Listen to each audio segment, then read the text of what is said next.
పాపవలే కాచి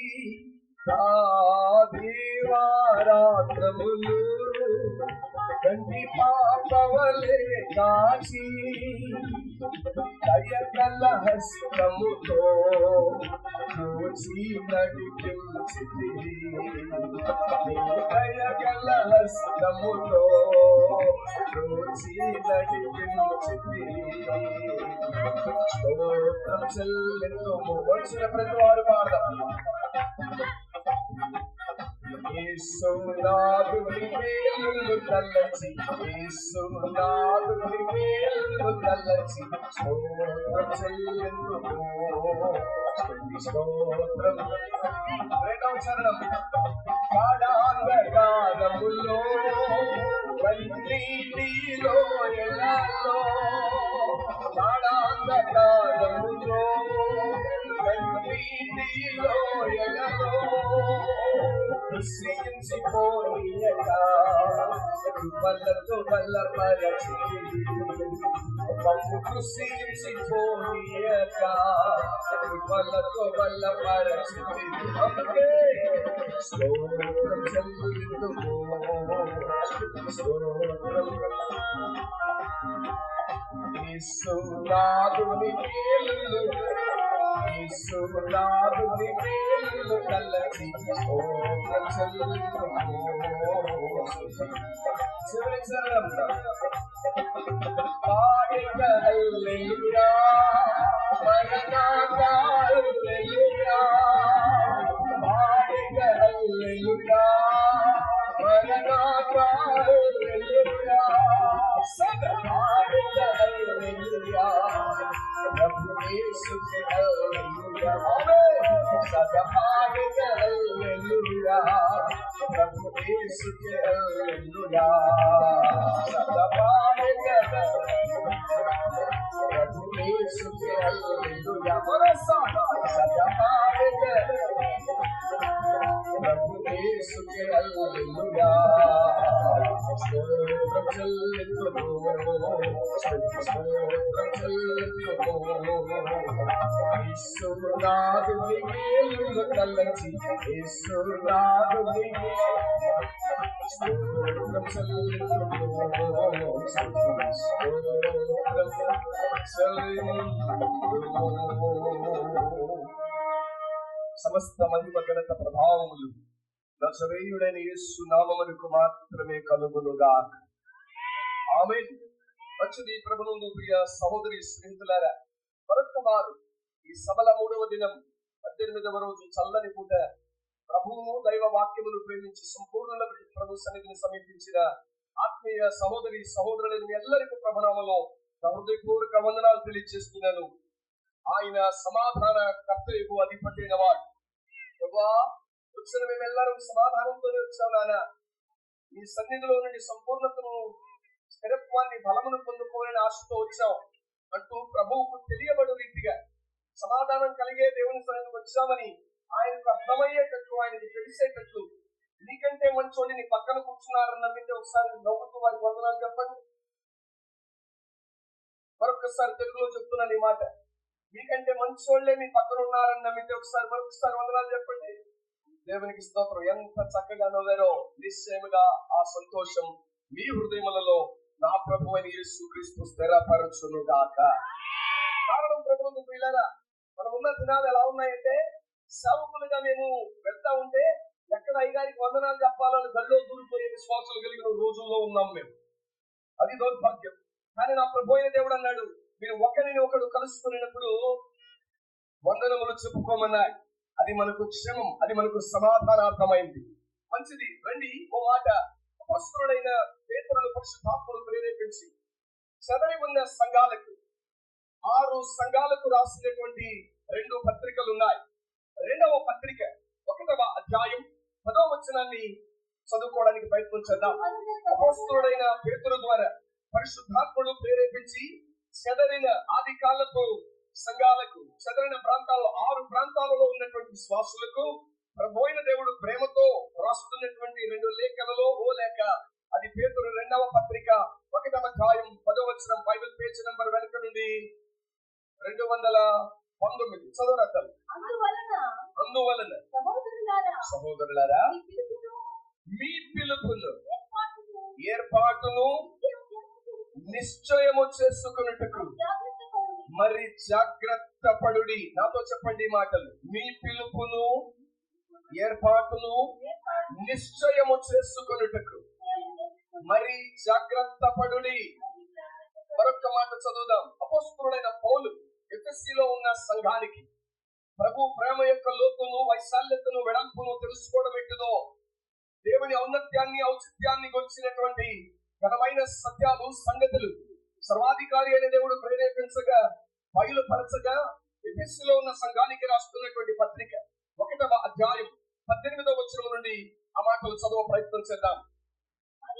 మరియు మీ మనోనేత్రములు వెలిగింపబడినందున ఆయన మిమ్మును పిలిచిన పిలుపు వలనైన నిరీక్షణ ఇట్టిదో, పరిశుద్ధులలో ఆయన స్వాస్యము యొక్క మహిమైశ్వర్యం ఎట్టిదో, ఆయన క్రీస్తునందు వినియోగపరిచిన ఫలాతిశయమును బట్టి విశ్వసించు మనయందు ఆయన చూపుచున్న తన శక్తి యొక్క అపరిమితమైన మహత్వం ఎట్టిదో మీరు తెలుసుకోవాలని మన ప్రభువైన యేసు క్రీస్తు యొక్క దేవుడైన మహిమా స్వరూపము తండ్రి తన్ను తెలుసుకున్నటయందు మీకు జ్ఞానమును ప్రత్యక్షతయు గల మనస్సును అనుగ్రహించినట్టు నేను నా ప్రార్థనల యందు మిమ్మును గూర్చి విజ్ఞాపన చేయుచున్నాను.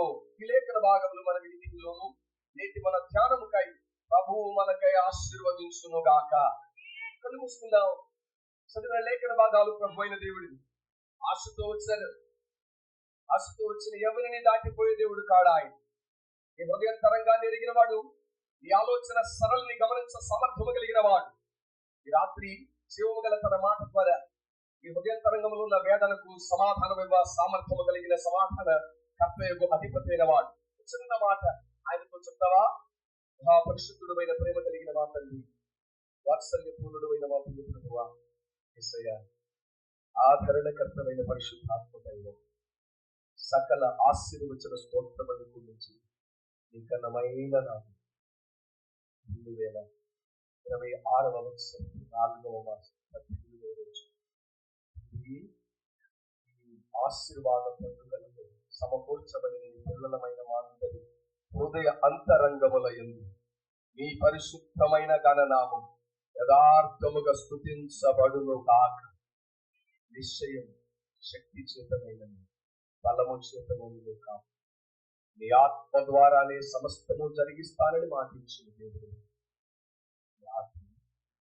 ఆశతో నీ పాదాలను కూర్చుండి ఆశీర్వదించిన దేవుడు విలువైన మాటగా ఆనాడు 1వ శతాబ్దం ముందు విమోచకుడువైన మిమ్మల్ని వెంబడించడానికి వారు అంతకు ముందు కలిగిన విశ్వాసాన్ని బ్రహ్మాన్ని మించి పర సంబంధమైనది విశ్వాస సహితమైన ఆ నీతిమత్వపు మార్గమందు ప్రయాణం చేసే క్రమంలో ఎదురైన అనేక ఒడుగులు, శ్రమలు, విపత్కరమైన పరిస్థితులు, మరణము.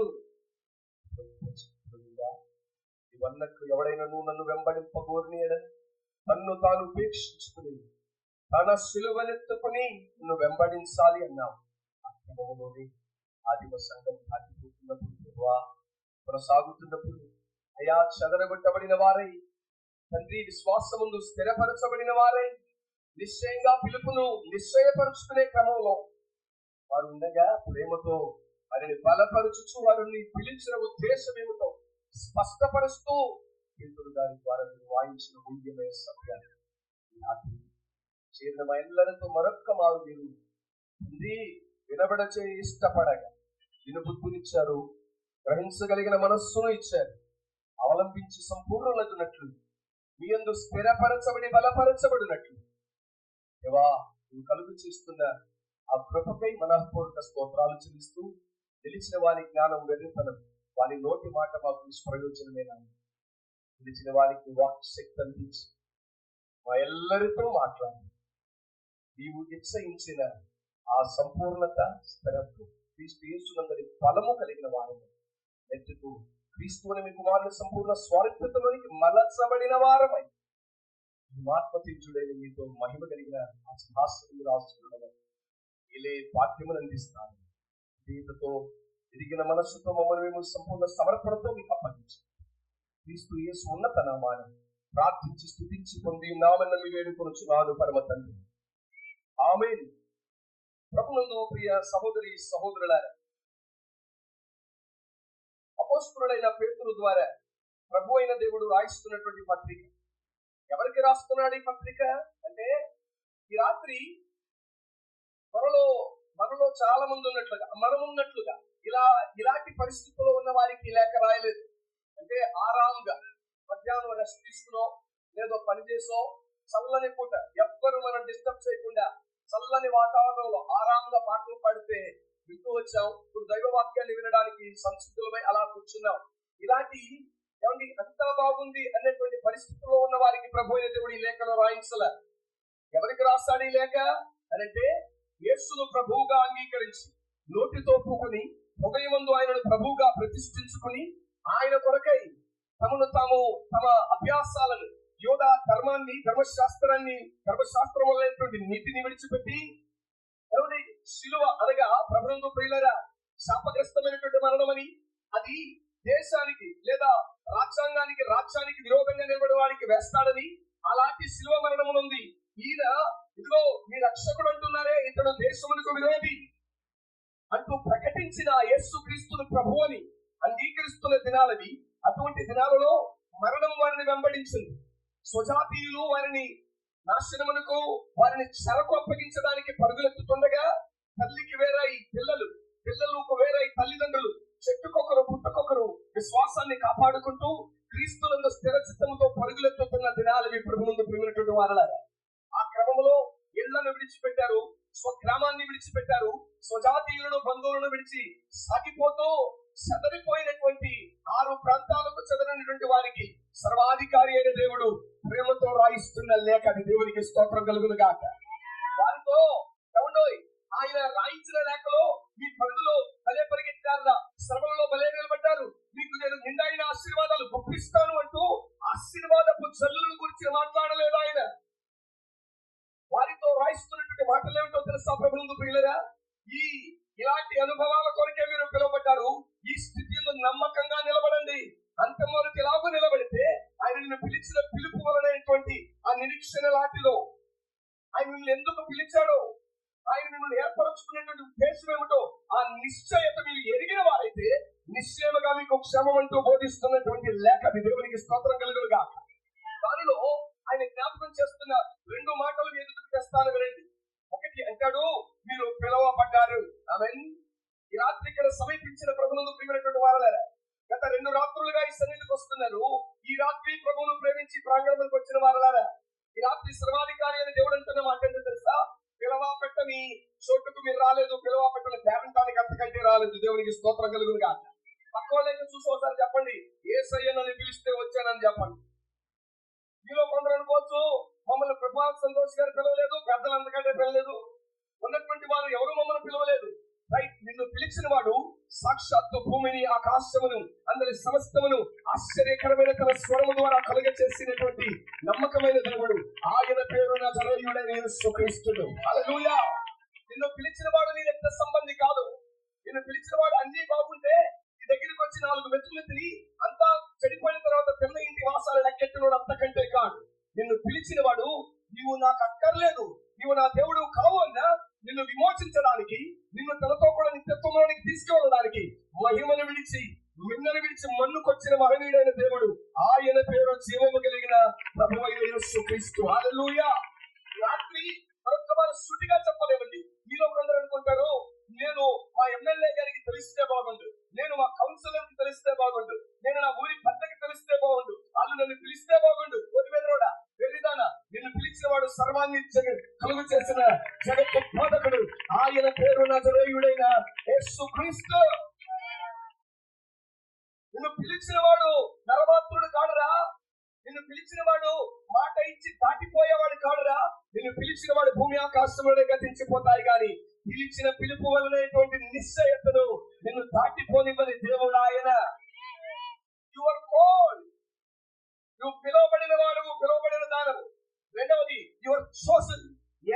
ఏర్పరచబడిన వాడము, ఏర్పరచబడిన దానము. దేవునికి స్తోత్రం కలుగును గాక.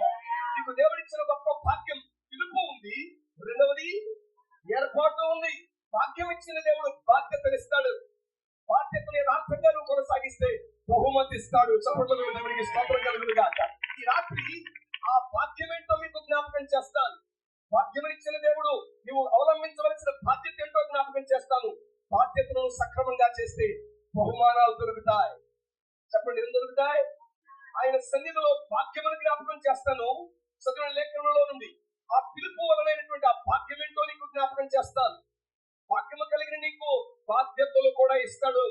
ఆ బాధ్యతలు నువ్వు యథార్థంగా ఆయన వైపే చూస్తూ సులువుగా చిక్కులు పెట్టు ప్రతి పాపమును విడిచి విశ్వాసమునకు కర్త కొనసాగించువాడైన ఆయన వైపే నువ్వు చూస్తూ ముందుకు పోతే నీకు ఆయన ఇచ్చే గొప్ప బహుమానం ఉంది.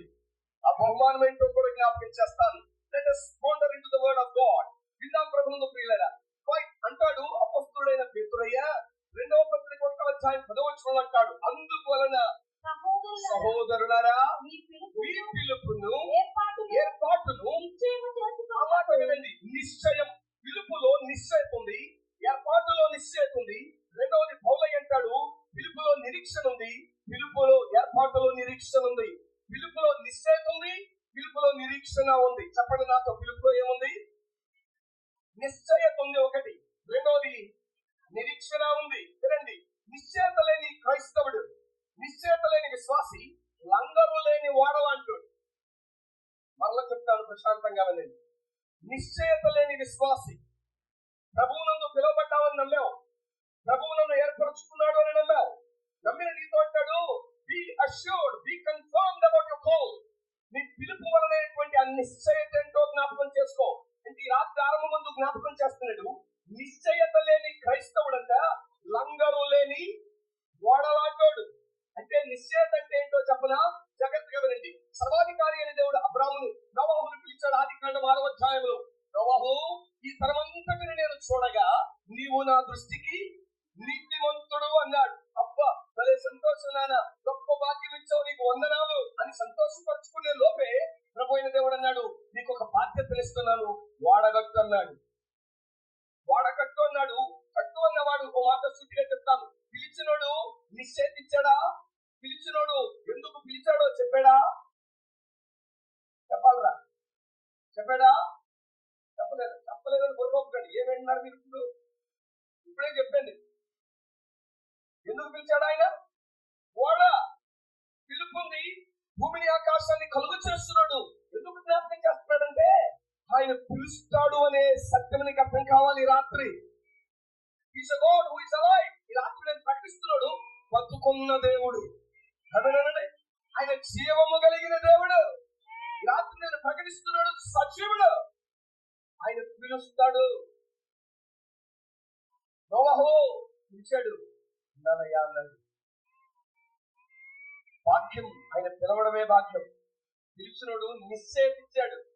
ఎందుకు పిలిచానో తెలుసా కొడుకా అన్నాడు. చెప్పయ్యా, ఈ భూమిని నేను చూడగా అది నా దృష్టికి దోషకారిగా నిలబడింది.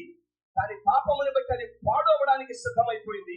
ఆ పాడు నుండి, ఆ చెట్టు నుండి, ఆ నాశనం నుండి నువ్వు తప్పించుకోవాలి అంటే నీకు ఒక బాధ్యత ఇస్తున్నాను, వాడకట్టు అన్నాడు. అది నిశ్చయత. వాడకట్టమన్నాడు.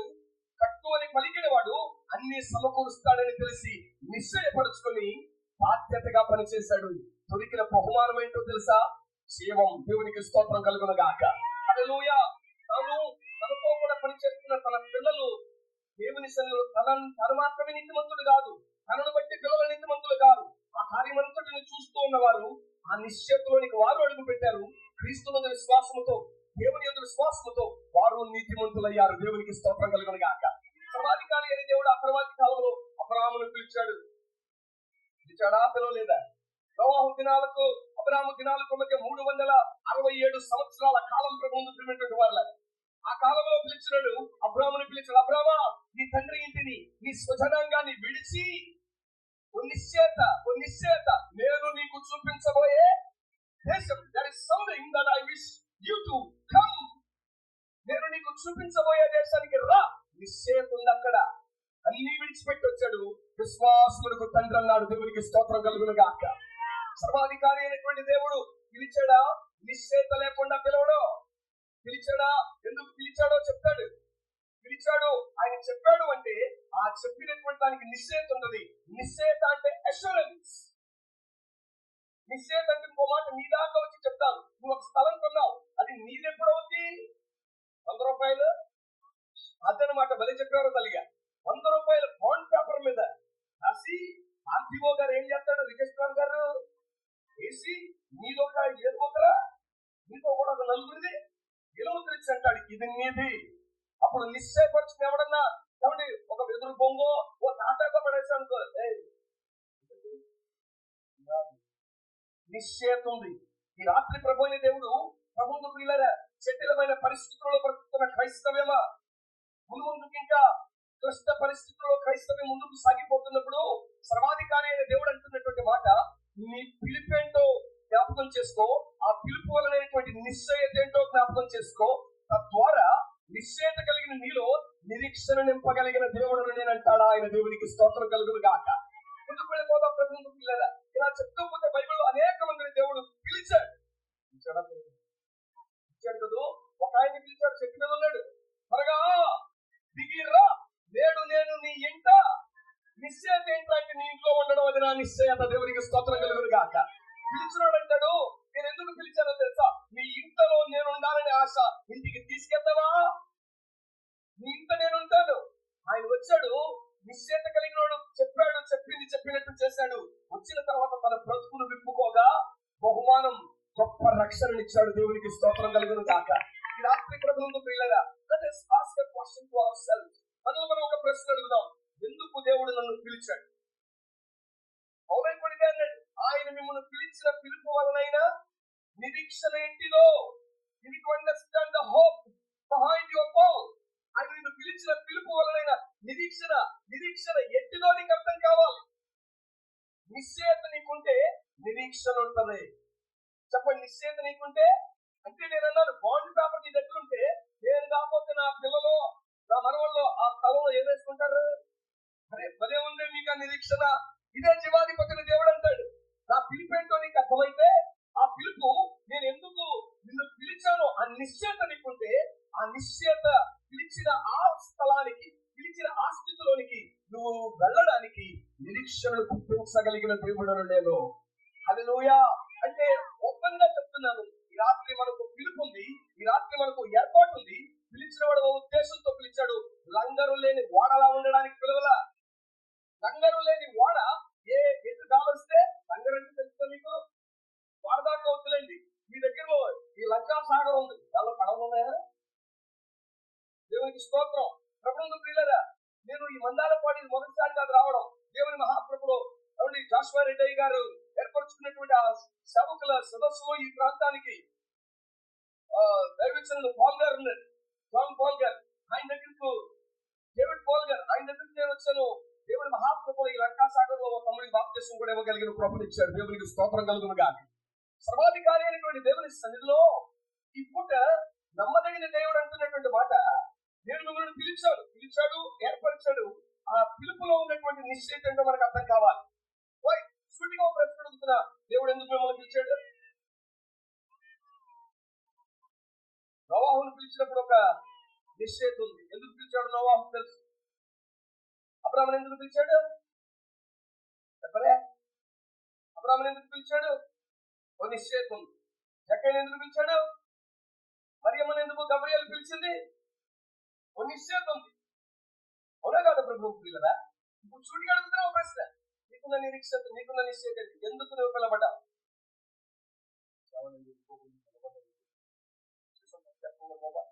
ఎందుకోసం పిలవబడ్డాం మనం? గట్టిగా ఓ మాట చెప్పండి. స్వార్థ బలి కోసం అనతలిగా ఓ స్తోత్రం కలుగును గాక.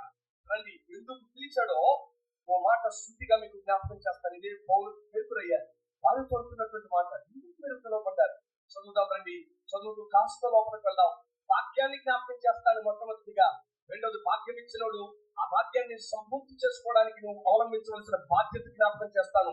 ఆ బాధ్యతను యథార్థంగా సక్రమంగా ఆయన వైపు చూస్తూ, ఆయన మాట లక్ష్యం ఉంచుతూ బాధ్యతను కొనసాగిస్తే, బాధ్యతను కొనసాగించే ఫలం కూడా ఆయన ఇస్తాడురా. ఆయన వైపు చూసుకోకపోతే అంతా నువ్వు కరెక్ట్ గా ఉంటే ఈ ఇస్తాడు ఆయన? బహుమానం ఇస్తాడు. రండి, మొదట పిలుపులో ఆయన మనకిచ్చిన భాగ్యం ఏంటి? పేతురు మొదటి పత్రిక 5వ అధ్యాయం 10వ వచనంలో రాస్తాడు. పేతురు మొదటి పత్రిక 5వ అధ్యాయం 10వ వచనం, తన నిత్య మహిమకు క్రీస్తు నందు మిమ్మును పిలిచిన సర్వ కృపానిధియగు దేవుడు కొంచెము కాలం మీరు శ్రమపడిన పిమ్మట తానే మిమ్మల్ని పూర్ణులుగా చేసి స్థిరపరిచి బలపరచును యుగ యుగములకు ప్రభావమాయనకు కలుగునుగాక. ప్రభువుకు ప్రియులారా, ఆయన నీకు ఇచ్చిన వాక్యం ఎందుకొరకు పిలిచాడో తెలుసా? ఏమోనండి అని కథ తెరవడానికి కాదు. అక్కడ చెల్లెళ్ళు తమ్ముళ్ళు వినరా, ఎందుకు పిలిచాడో సూటిగా చెప్తున్నాడు. తన వారితో అంటున్నాడు, తన నిత్య మహిమకు. ఆమె నన్ను ఒకసారి ఎందుకు పిలిచాడంట ఆయన? నిత్యమైన మహిమకు, తన నిత్య మహిమకు క్రీస్తునందు మిమ్మును పిలిచిన సర్వకృపానిధియగు దేవుడు.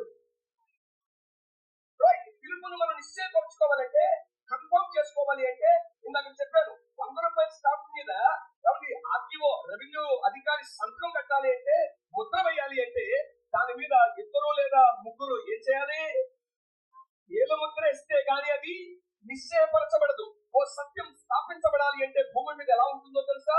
2 లేక 3 సాక్షులు చెప్తే గాని ఆ మాట స్థిరపరచబడదు. బైబిల్లో కూడా అన్నా ఆయన మమ్మల్ని పిలిచింది నిత్య మహిమకి అనడానికి ఒక్కసారి చెప్తే సరిపోదురా మాకు, ఇంకెక్కడైనా చెప్పాడా? రండి 3 సాక్షులను చూపిస్తాం. పరమతండ్రి అయినటువంటి దేవుడు అన్న మాట పేతురు గారి ద్వారా రాయబడినటువంటి ఈ మాట. ఎందుకు అంటే ఆయన మనల్ని పిలిచింది నిత్యమైన, ఈ మాట మీరు గుర్తుపెట్టుకోండిరా, సింపుల్ గా మహిమ కొరకు పిలవాల, నిత్యమైన మహిమ కోసం పిలిచాడు ఆయన. దేవునికి స్తోత్రం కలుగును గాక. అంటే నిన్ను పిలిచినోడు ఊరికే ఏదో పూసుకోక పిలిచిన అక్షరమే సంతోషాన్ని ఇవ్వడానికి పిలవాల, నిత్యము ఉండే మహిమ కొరకు పిలిచాడు ఆయన. ఆమేన్. ఈ లోకంలో ఉండేటువంటి మహిమ అనగా అధికారం, అనగా గౌరవ ఘనతలు ఎంతవరకు ఉంటాయి? ఎన్నాళ్ళు ఉంటాయి? ఉదాహరణకు రాజకీయ నాయకులకైతే పదవిలో ఉన్నా పర్లేదులే, గట్టిగా 5 ఏళ్ళు. రైట్. గవర్నమెంట్ ఉద్యోగులకైతే ఎవరో వాళ్ళకుండే ఆ మహిమ, ఆ వైభోగం ఎంతకాలం? రిటైర్మెంట్ దాకా. సర్వాధికారి అయిన దేవుడు అంటున్న మాట ఏంటి తెలుసా? నా పిల్లలకు, నా పిలుపునందుకున్న నా పిల్లలకు నేనిచ్చే మహిమ, నేనిచ్చే క్షేమం, నేనిచ్చే ఆ ఎడరేషన్ నిత్యమైనది. దేవునికి స్తోత్రం కలుగును గాక. హల్లెలూయా. ఇది కన్ఫర్మ్ చేసుకుందాం. అవునా, ఇది నిశ్చయమేనా, నువ్వు నమ్మదగిందేనా అంటే తండ్రి సాక్ష్యం ఇచ్చాడు, నేను మిమ్మల్ని పిలిచింది నిత్య మహిమకని. సరే, శరీరాన్ని ధరించి భూమి మీదకి వచ్చిన యేసుక్రీస్తు వారు ఎందుకు పిలిచాడు? మత్తయి సువార్త 11వ అధ్యాయం 28వ వచనంలో అన్నాడు. మత్తయి సువార్త 11:28లో అన్నాడు, ప్రయాసపడి భారము మోయుచున్న సమస్త జనులారా నా యొద్దకు రండి, నేను మీకు విశ్రాంతి కలుగ చేస్తాను. ఏముందా నిత్య మహిమలో అంటే? నిత్య మహిమకు మరొక పేరు నిత్యమైన విశ్రాంతి. దేవునికి స్తోత్రం కలుగును గాక. అంటే తండ్రి అంటున్నాడు, యు హావ్ ఎ కాల్, నేను మిమ్మల్ని పిలిచాను. ఎందుకు పిలిచాను అంటే నిత్యమైన మహిమకు మిమ్మల్ని పిలిచాను.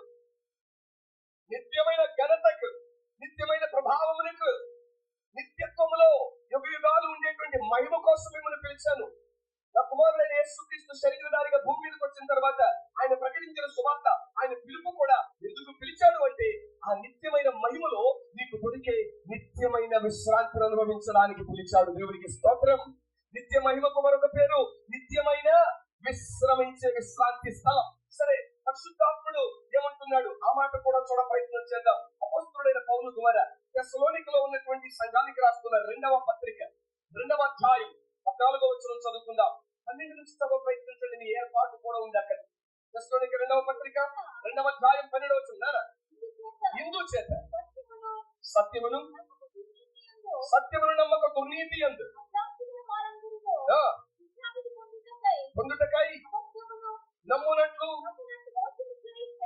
మోసం చేసే శక్తిని పంపుతున్నాడు ప్రభువు వల్ల. అక్కడ చెల్లెళ్ళ తమ్ముళ్ళు వినండి, ఈ రాత్రి సర్వాధికారి అయినటువంటి దేవుని లేఖనంలో నిన్ను గురించి అంటున్నాడు, ప్రభువు వలన ప్రేమింపబడిన సహోదరులారా. ఎవరు పరిశుద్ధపరిచారు? ఆత్మ మిమ్ములను పరిశుద్ధ పరచుట వలనను మీరు సత్యము నమ్ముట వలన రక్షణ పొందుటకు దేవుడు ఆది నుండి.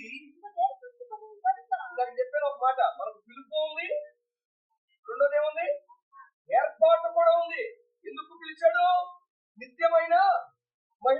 మహిమలోకి వెళ్ళాలంటే ఓ ఏర్పాటు గుండా నువ్వు వెళ్ళాలి. రక్షణ అనే ఆ స్థితి గుండా వెళ్ళాలి. దేవునికి స్తోత్రం కలుగును గాక. ఆయన మిమ్మల్ని రక్షణ పొందినట్లు మిమ్మల్ని ఆది నుండే ఎప్పుడు ఏర్పరచుకున్నాడంటే, ఆది ఆది అనేటువంటి ఆ మాట పుట్టక ముందే నిన్ను ఏర్పరచుకున్న దేవుడు ఆయన. దేవునికి స్తోత్రం కలుగును గాక. అంటే ఈ మాట మనకు నేర్పే సత్యం ఏంటో తెలుసా? క్రైస్తవ జీవితంలో యాదృచ్ఛికంగా జరిగే సంఘటనలు ఉండవు. అనుకోకుండా బలి వచ్చేసేనే ఉండవు. నాకు తెలియకుండా అని చెప్తే నీ దగ్గర బలి వచ్చేనే వాళ్ళని బట్టి అంటే ఉండవు. ఇది ఆయన ఏర్పాటు. ఆమేన్. క్రైస్తవ జీవితంలో జరిగే ప్రతిదీ దేవుని ఏర్పాటు. ఎప్పటిది ఏర్పాటు అంటేనట నీ రక్షణ కొరకైన ఏర్పాటు. అందుకే మీరు ఎలా ప్రార్థన చేయాలో తెలుసా? ప్రభు మందాల పాటు రక్షించలేని కాదు, మందాల పాడులో నీ ఏర్పాటులో ఉన్న ఎవరిని నువ్వు దాటిపోవు గనుక వారందరిని బట్టి నీకు స్తోత్రాలయ్యా. రక్షణార్థమైన వారు మనసును కలుగు చేయు, స్వార్థను నమ్మునట్లు వారి విశ్వాసాన్ని చెడింపచేసి అయా విశ్వాసమును కొనసాగించు వాడవు నీవే, నీకు స్తోత్రాలంటూ సర్వాధికారి అయిన దేవుని వద్ద నీ రక్త సంబంధికుల కొరకు నీ ప్రాంతపు వాసులకు ప్రార్థించవలసిన బాధ్యత లేదు. నీకు పిలుపు ఉంది నిత్య మహిమకు. ఆ నిత్య మహిమలోనికి వెళ్ళాలి అంటే ఏర్పాటు గుండా రావాలా. రక్షణ అనే ఆ ఏర్పాటును నీ పక్షాన నీ కొరకై సర్వాధికారి అయినటువంటి దేవుడు సృష్టి ఆరంభం ముందే వేశాడు. దేవునికి స్తోత్రం కలుగును కాక. నేను మీకు అర్థమైంది. ఈ సభలు జరుగుతున్నాయని నీకే కాదు చాలా మందికి తెలుసు. తెలుసా తెలియదు చెప్పాలి. పిలుపు బోళ్ళు అంతమందికి ఉంది. మరి ఏర్పాటు దేవునికి స్తోత్రం కలుగును కాక. ఏర్పరచబడిన వారు మీరు. నేను ఈ ప్రాంతానికి వస్తున్నానని దైవజనులు అంటించిన పోస్టుల ద్వారాను ఎవరి వినబడి చేసినటువంటి ఆ పాట ద్వారా కొందరు విని వెంటనే నాకు ఆత్మీయులైనటువంటి వారు ప్రజలకి వస్తున్నారంట కదా. చూడండి ఎలా తెలుసు, గోళ్ళ మీద కనబడుతున్నాయి మీ బొమ్మలు. ఎప్పుడు వస్తున్నారు మీరు? ఏ రోజు వస్తున్నారు? ప్రజలు తిరిగినటువంటి వాళ్ళరా జాగ్రత్తగా ఉంది. మన ఏర్పాటులో చూసిన వాళ్ళు చాలా మంది ఉన్నారు. నన్ను నాకు ఫోన్ చేసిన వాళ్ళు చాలా మంది ఉన్నారు. అందరూ వచ్చారంటే దేవునికి స్తోత్రం. ఏర్పాటు ఏర్పాటు. అందుకే చిత్రమైన విషయం. చిత్రమేం కాదులండి, మీకు అర్థమవ్వాలని చెప్తున్నారు. అపొస్తలుడైనటువంటి పేతురును అపొస్తలుల కార్యం 2వ అధ్యాయం పెంతెకోస్తు అనేటువంటి పండుగ దినాన అక్కడికి చేరినటువంటి వారు చరిత్ర చెప్తుంది. ఇంచుమించు ప్రభువును ప్రేమినటువంటి వారు ఇలా అనుకుందాం, 25,000 మంది పైబడే ఆ మేడగది కింద ఉన్నారు. జాగ్రత్తగా గమనిస్తా ఉన్నారు. 25,000 మందికి ఆ దినం పేతురు నిలబెట్టి స్వార్థ చెప్తే రక్షణలోకి వచ్చిన వాళ్ళు ఎంతమంది? అంటే పిలుపు అందరికీ ఉంది. ఏర్పాటు ఈ రాత్రి ఏర్పరచబడిన నీవు ఆ ఏర్పాటును స్థిరపరచుకుని ఏర్పరచబడినటువంటి ఆ స్థలములకు స్థిరులుగా పోవాలంటే బాధ్యతను అనుసరించాలి. దేవుడికి స్తోత్రం కలుగును గాక. బాధ్యతను అవలంబిద్దాం. సో మొదటి మాట, దేవుడు మనల్ని పిలిచాడు. ఎందుకు పిలిచాడు అంటే నిత్యమైన, చెప్పాలి ఎందుకు పిలిచాడు నిన్ను? నిత్యమైన మహిమకు. ఎక్కడికైనా నువ్వు వెళ్తున్నావు అనుకో, నీ పిల్లలు అడుగుతా ఎక్కడికి రా, ఎందుకురా, ఎందుకు పిలిచాడో ఎష్యూరెన్స్ ఉంది. ఎక్కడికి వెళ్తున్నావో నిశ్చయిత ఉంది. ఈ రాత్రి ప్రభు అంటున్నాడు, నిన్ను నేను నిత్య మహిమ కొరకు పిలిచాను. ఇది దేవుడు మనకిస్తున్న అష్యూరెన్స్, నిశ్చయత. ఎక్కడికి పిలిచాడు మనం చెప్పండి. ఇప్పుడు ఎక్కడికి పిలిచాడు మనల్ని? నిత్య మహిమకు. ఆయన అన్నమాట ఇది కన్ఫర్మ్ అంటే యేసుక్రీస్తు కూడా అంటున్నాడు, ప్రయాసపడి భారం మోస్తున్న సమస్త జనులారా నా యొద్దకు రండిరా, నా తండ్రి చేత పిలువబడినటువంటి ఆ నిత్య మహిమలో నిత్య విశ్రాంతి కొరకు మిమ్మల్ని నేను పిలుస్తున్నాను. దేవునికి స్తోత్రం కలుగును గాక. పరిశుద్ధాత్ముడు ఏమంటున్నాడు? ఇప్పుడు చదవండి అదే తెస్సలోనిక పత్రికలో కాస్త ముందుకు రండి, 14 వచనంలోనికి. మీరు ఇలాగూ అంటే ఆది నుండి మీ నిమిత్తమై దేవుడు ఏర్పరిచిన రక్షణలో మీరు పాలుపంపులు పొంది ఇలాగూ రక్షణ పొంది మన ప్రభువైన యేసుక్రీస్తు యొక్క అది అండర్లైన్ మహిమను పొందవలెనని ఆయన మా స్వార్థ వలన స్తోత్రం. ఈ రాత్రి ఈ సభల ద్వారా ప్రకటించబడే ఈ స్వార్థ ద్వారా కూడా మిమ్మల్ని పిలిచేది మతం కాదు. మతంలోకి రండి, లేకపోతే శిలువ దర్శన ప్రార్థన, స్వస్థత ప్రార్థన మందులలో గుంపుగా చేరండి, అందుకోసం సభలు కాదువే. మా స్వార్థ వలన రక్షణ యేసు క్రీస్తు పొందిన మహిమలో మనం ఉండడం దేవుని ఉద్దేశం. దేవునికి స్తోత్రం కలుగును గాక. హల్లెలూయా. అంటే సూటిగా చెప్పాలంటే ఆయన ఎక్కడున్నాడో అక్కడికి నిన్ను నన్ను పిలుస్తున్నాడు. దేవునికి మహిమ కలుగును గాక. ఆయన ఏ పొజిషన్ లో ఉన్నాడో, ఏ సింహాసనం మీద ఉన్నాడో ఆ సింహాసనం కొరకు మనల్ని పిలుస్తున్నాడు. ఆయన నిన్ను పిలిచేవాడు బానిసత్వానికి పిలవలా. నిన్ను పిలిచినవాడు నిలబడి ఇసుక ఎసరడానికి పిలవలా. నిన్ను పిలిచినవాడు ఆయన సింహాసనం మీద కూర్చుండడానికి పిలిచాడు. దేవునికి స్తోత్రం కలుగును గాక. Be assured, be confirmed tonight. ఈ రాత్రి నిశ్చయపరచుకొని పిలుపు. నిన్ను పిలిచిన వాడు నిత్యం మహిమ కొరకు పిలిచాడు. ఆ మహిమకు వెళ్ళడానికి ముందంటాడు, మీరు కొంచెము కాలం శ్రమ పడాలి. దేవునికి స్తోత్రం కలుగును గాక. అన్నాడు కదా, తన నిత్య మహిమకు మిమ్మల్ని పిలిచిన, క్రీస్తునందు మిమ్మల్ని పిలిచిన సర్వకృపానిధి దేవుడు కొంచెము కాలం మీరు శ్రమ పడినట్టుమాట తానే మిమ్మల్ని పూర్ణులుగా చేసి స్థిరపరిచి బలపరచును. యుగ యుగములు ప్రభావం ఆయనకు. ముగ్గురు సాక్ష్యం చెప్పారు. తండ్రి చెప్పాడు, నిత్య మహిమ కొరకు పిలిచాను. కుమారుడు అంటున్నాడు, ఆ నిత్య మహిమలో ఉన్నటువంటి నిత్యత్వపు శాంతి విశ్రాంతి కొరకు పిలిచాను. పరిశుద్ధాత్ముడు అంటాడు, ఏ యేసు క్రీస్తు మహిమ ఉందో ఆ మహిమలో, క్రీస్తు యేసు పొందిన ఆ మహిమలోనికి నిన్ను పిలిచాడు. ఏముందా మహిమలో? ఇప్పుడు పిలిచింది మహిమ కోసమేగా. ఏముందా మహిమలో? ఆ మహిమలో ఉన్నటువంటి ఔన్నత్యం ఎంత గొప్పది కాకపోతే ఇంకా సిలువకు వెళ్ళనైనా వెళ్ళలేదు. కాబట్టి రేపు సిలువకు వేలాడబోతున్నాడు ఆయన. వెళ్ళడానికి ముందు యోహాను సువార్త 17వ అధ్యాయములు, అంటే యోహాను సువార్త 13, 14, 13, 14, 15, 16 అధ్యాయాలు తన శిష్యులతో చివరిగా ఆయన మాట్లాడుకున్న చివరి పలుకులు ప్రభునందు ప్రియులారా. ఆ 4 అధ్యాయాల్లో చివరిగా వీడ్కోలు సందేశాన్ని వారికి ఇచ్చిన తర్వాత, ఎందుకు వీరో కొందరికి డౌట్ రావచ్చు, ఈ క్రమమా అంటే వాక్యం అయిపోయింది ప్రార్థన చేయాలి కంపల్సరిగా, ప్రార్థన కాకుండా పంపించకూడదా అంటే ఏసై చేసింది కూడా అది. 13వ అధ్యాయంలో మాట్లాడాడు, 14వ అధ్యాయంలో మాట్లాడాడు, 15వ అధ్యాయంలో మాట్లాడాడు, 16వ అధ్యాయంలో యోహాను సువార్త ఇన్ని అధ్యాయాల్లో మాట్లాడినాడు. 17వ అధ్యాయంలో ఏం చేయడం మొదలు పెట్టాడు? ప్రార్థన. సరే, ఏమని ప్రార్థన చేస్తున్నాడు ఆయన? చదవడానికి ప్రయత్నం చేద్దాం రండి. యోహాను సువార్త 17వ అధ్యాయం 3వ వచనం చదవండి. అద్వితీయ సత్య దేవుడైన నిన్ను ఎరుగుటయే నిత్య జీవం. ఈ మాట వినండి. చేయుటకు నీవు నాకు ఇచ్చిన పనిని నేను సంపూర్ణపరిచి నెరవేర్చి భూమి మీద తండ్రి నిన్ను మహిమపరచాలి. తండ్రి ప్రార్థన చేస్తాడు. ఈ మాట వినండి. లోకము పుట్టకమునకు నీ యొద్ద నాకు ఏ మహిమ ఉందో ఆ మహిమతో నన్ను ఇప్పుడు నీ యొక్క మహిమపరచు. దేవునికి స్తోత్రం కలుగును గాక. ఏ మహిమను కోరుతున్నాడో తెలుసా? నేను మహిమను విడిచి మందైన దేహాన్ని ధరించి భూమి మీదకి రాకముందు ఏ మహిమ నీ దగ్గర ఉందో. ఈ మాట ఫిలిప్పీ పత్రిక 2వ అధ్యాయం 5వ వచనంలో కూడా చదవద్దు, రాసుకునే వాళ్ళు రాసుకోండి. ఫిలిప్పీ పత్రిక 2:5లో రాస్తాడు, మీరును యేసు క్రీస్తు కలిగిన ఈ మనస్సును కలిగి ఉండండి. ఆయన దేవునితో సమానుడై ఉంది, దేవునితో కూడా ఉండుటని విడిచిపెట్టకూడని భాగ్యమని ఎంచుకొనగా తన్ను తాను తగ్గించుకున్నాడు. మానవ పోలికగా వచ్చి దాసుని స్వరూపమును ధరించి తన్ను తానే రిక్తునిగా మహిమనాథుడు మహిమను విడిచిపెట్టి మనైన మనలను మహిమకు తీసుకెళ్ళడానికి వచ్చాడు. దేవునికి స్తోత్రం.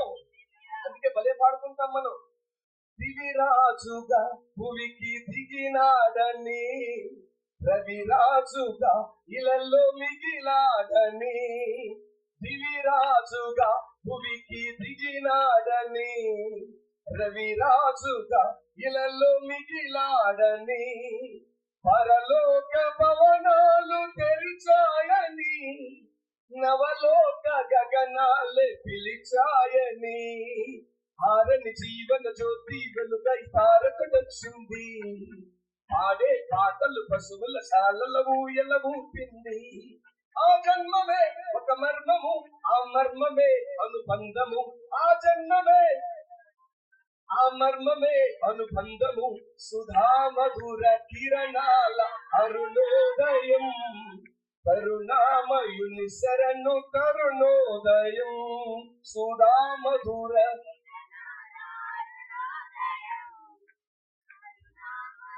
శరణు తరుణోదయం. ఎందుకు వచ్చాడు?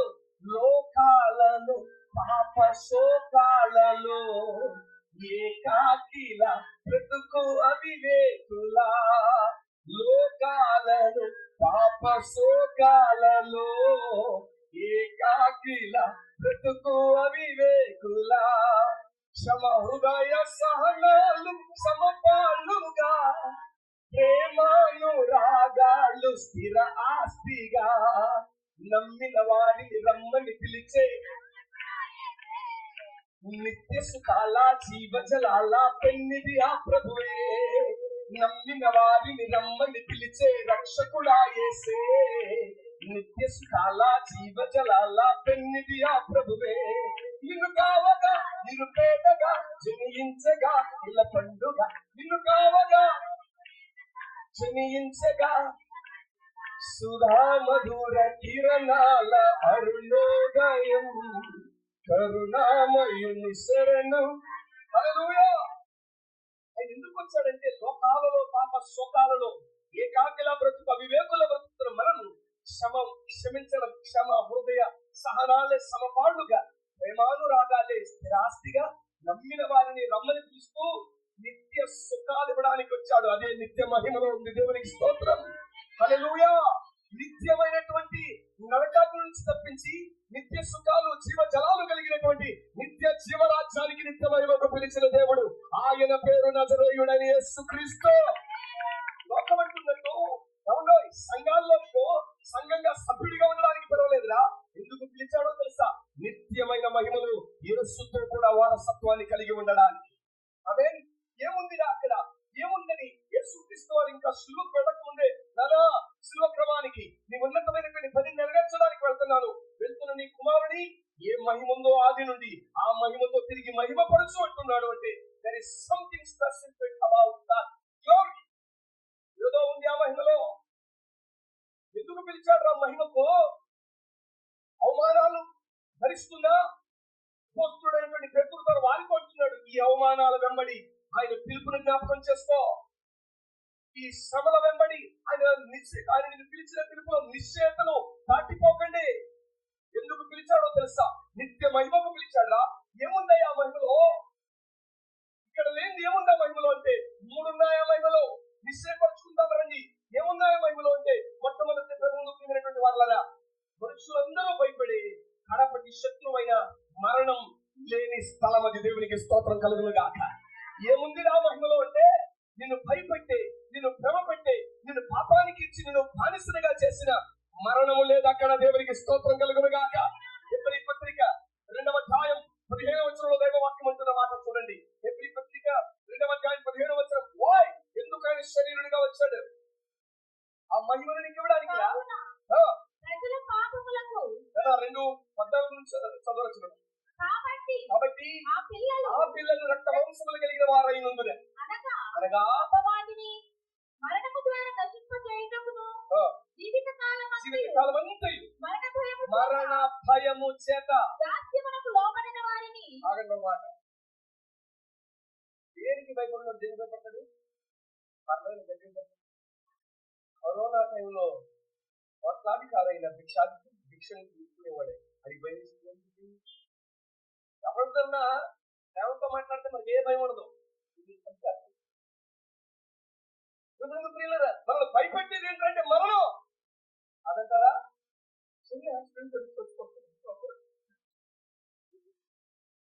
నిన్ను భయపెట్టి నిన్ను దాసత్వానికి నిన్ను నింపేసిన దాన్ని విడిపించడానికి ఆయన కూడా నిన్ను విమోచించడానికి రక్త మాంసములకు అతీతుడు రక్త మాంసములు కలిగిన దేహానికి వచ్చాడు.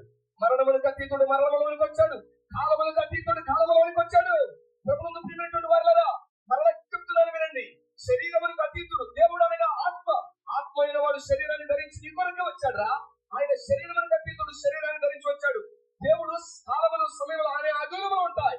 కాలములకు అతీతుడు కాలములోనికి దిగొచ్చాడు. మరణం ఎరిగిన వాడు దేవుడు.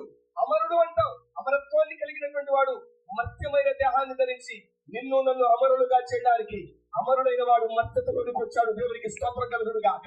హల్లెలూయా. అందుకే శరీరంతో వచ్చాడు. వచ్చి శిలువలో తను అప్పగించుకున్నాడు. అప్పగించుకున్న తర్వాత కొరింథీ మొదటి పత్రిక 15వ అధ్యాయం చదువుదాం. 54వ వచనం నుండి.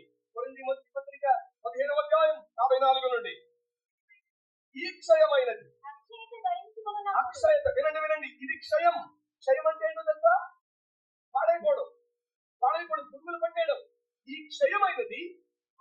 అక్షయత అంటే ఎన్నటికీ వాడు కాదు. ఈ క్షయమైనది అక్షయతను ధరించుకుని మత్యం అన్న మరి అదే మాట. ఈ మత్యమైనది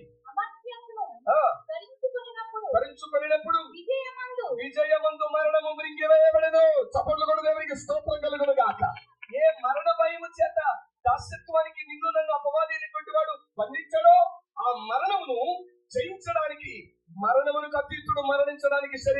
నుంచి వచ్చాడు. ఆయన పేరు నజరేయుడైన యేసుక్రీస్తు. చాలా మంది తెలియక మన మాట ఏంటంటే, మీరే అంటారు కదరా ఈ దేవుడు కలుగునుగాక అంటే అన్ని కలిగి అన్నారే, ఆ కలుగునుగాక అన్నవాడే అక్కడే కూర్చుని వీళ్ళు పాపం నుంచి విడుదల కలుగునుగాక అనొచ్చుగా. ఎందుకు శరీరంతో రావాలి? ఎందుకు 3 మేకుల మీద వేలాడాలి అంటే, పాపం చేసింది మనుషుడు.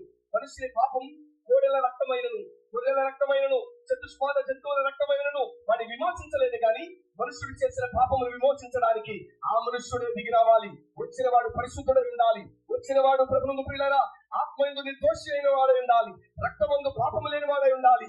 శరీరమందును ఏ పాపము లేని వాడై ఉండాలి. అలా ఉన్నవాడు పేరు నజరేయుడైన యేసుక్రీస్తు. దేవునికి స్తోత్రం కలుగును గాక.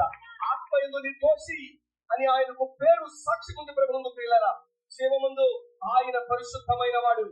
శరీరంతో వచ్చినటువంటి వాడు ఎవడైనా అరిషడ్ వర్గాలను జయించిన వాడే దేవుడు అవుతాడు. శరీరం వచ్చినటువంటి వారిలో ఎవరూ జయించలేదు, నా తండ్రి జయించాడు.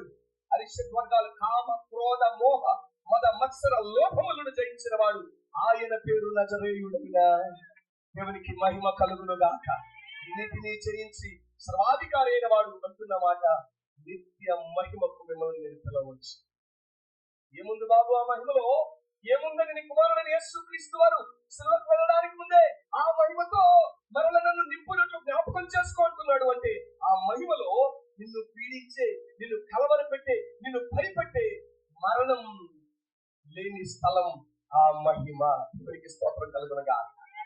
అంటే క్రైస్తవుడు మరణం అంటే భయపడాల్సిన పని తప్పకుండా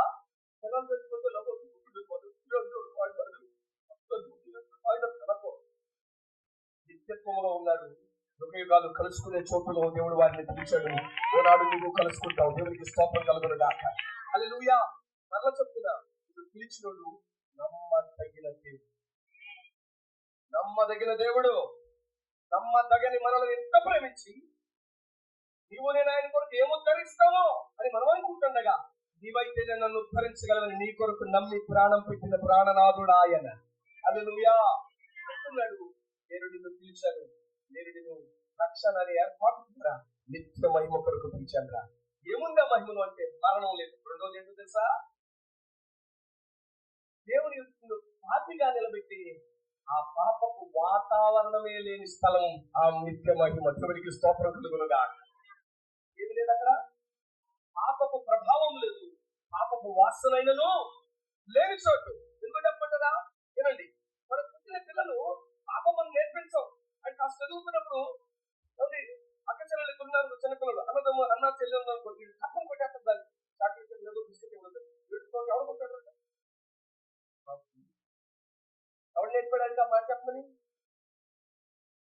మనం పుట్టుకతోనే స్వభావరీత్యా పాపం ప్రభుత్వ పిల్లగా ఆ పాప శాపమును విమోచించి నిత్యత్వంలోనికి. ఆ పాపానికి కారణం భూమి మీద ఆ వాతావరణం ఉంది.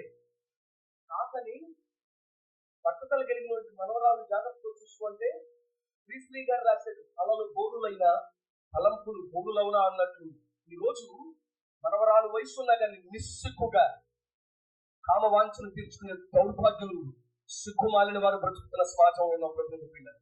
పాపపు వాతావరణం కలిగిన స్థలంలో మనం ఉన్నాం. అయితే ఆ నిత్య మహిమలో పాపపు ప్రభావమే లేని వాతావరణం కలిగిన స్థలం. అది దేవునికి స్తోత్రం కలుగును గాక. ఒకటి మరణం లేదు, రెండోది పాపపు ప్రభావమే లేని స్థలం, మూడవది తండ్రి కుమార పరిశుద్ధాత్ముడి వాసం ఉండేది స్థలం. అది దేవునికి మహిమ కలుగును గాక. హల్లెలూయా. అయితే ప్రభుత్వ పిల్లలు, ఇది ప్రభు అయిన దేవుడు నీకు ఇచ్చిన భాగ్యం. ఉన్నాయి. ప్రభుత్వ పిల్లల కూర్చోటానికి రాత్రంతా నాతో మీరు కూర్చుంటానన్నా నాకు ఖాళీ లేదు, వెళ్ళిపోతాం. వినండి ప్రభుత్వ పిల్లల, కూర్చుంటారు. దేవునికి స్తోత్రం కలుగును గాక. బాధ్యతలు ఏంటో చెప్తావా? బాధ్యత భాగ్యంతో సరిపెట్టుకుందాం. చెప్పరే 5,000 మంది. మీరు గమనిస్తే మార్కు సువార్త చదవచ్చు 6వ అధ్యాయం 44-45 వచనాల్లో చూస్తే అప్పటికి 5,000 మంది చెప్పింది తినేసి వెళ్ళిపోయారు. మిగిలిన 12 మందిని దేవుడు అన్నాడు, అద్దరికి సముద్రం మీద పదండి అన్నాడు. 5,000 మంది ఆరాంగా వెళ్ళిపోయారు. వీళ్ళకి మాత్రం రాత్రి అంతా సముద్రం మీద పోతున్నారు. ఏ సైనా అంటే ఈ పూట నేను ఎందుకు మాట చెప్తాను తెలుసా?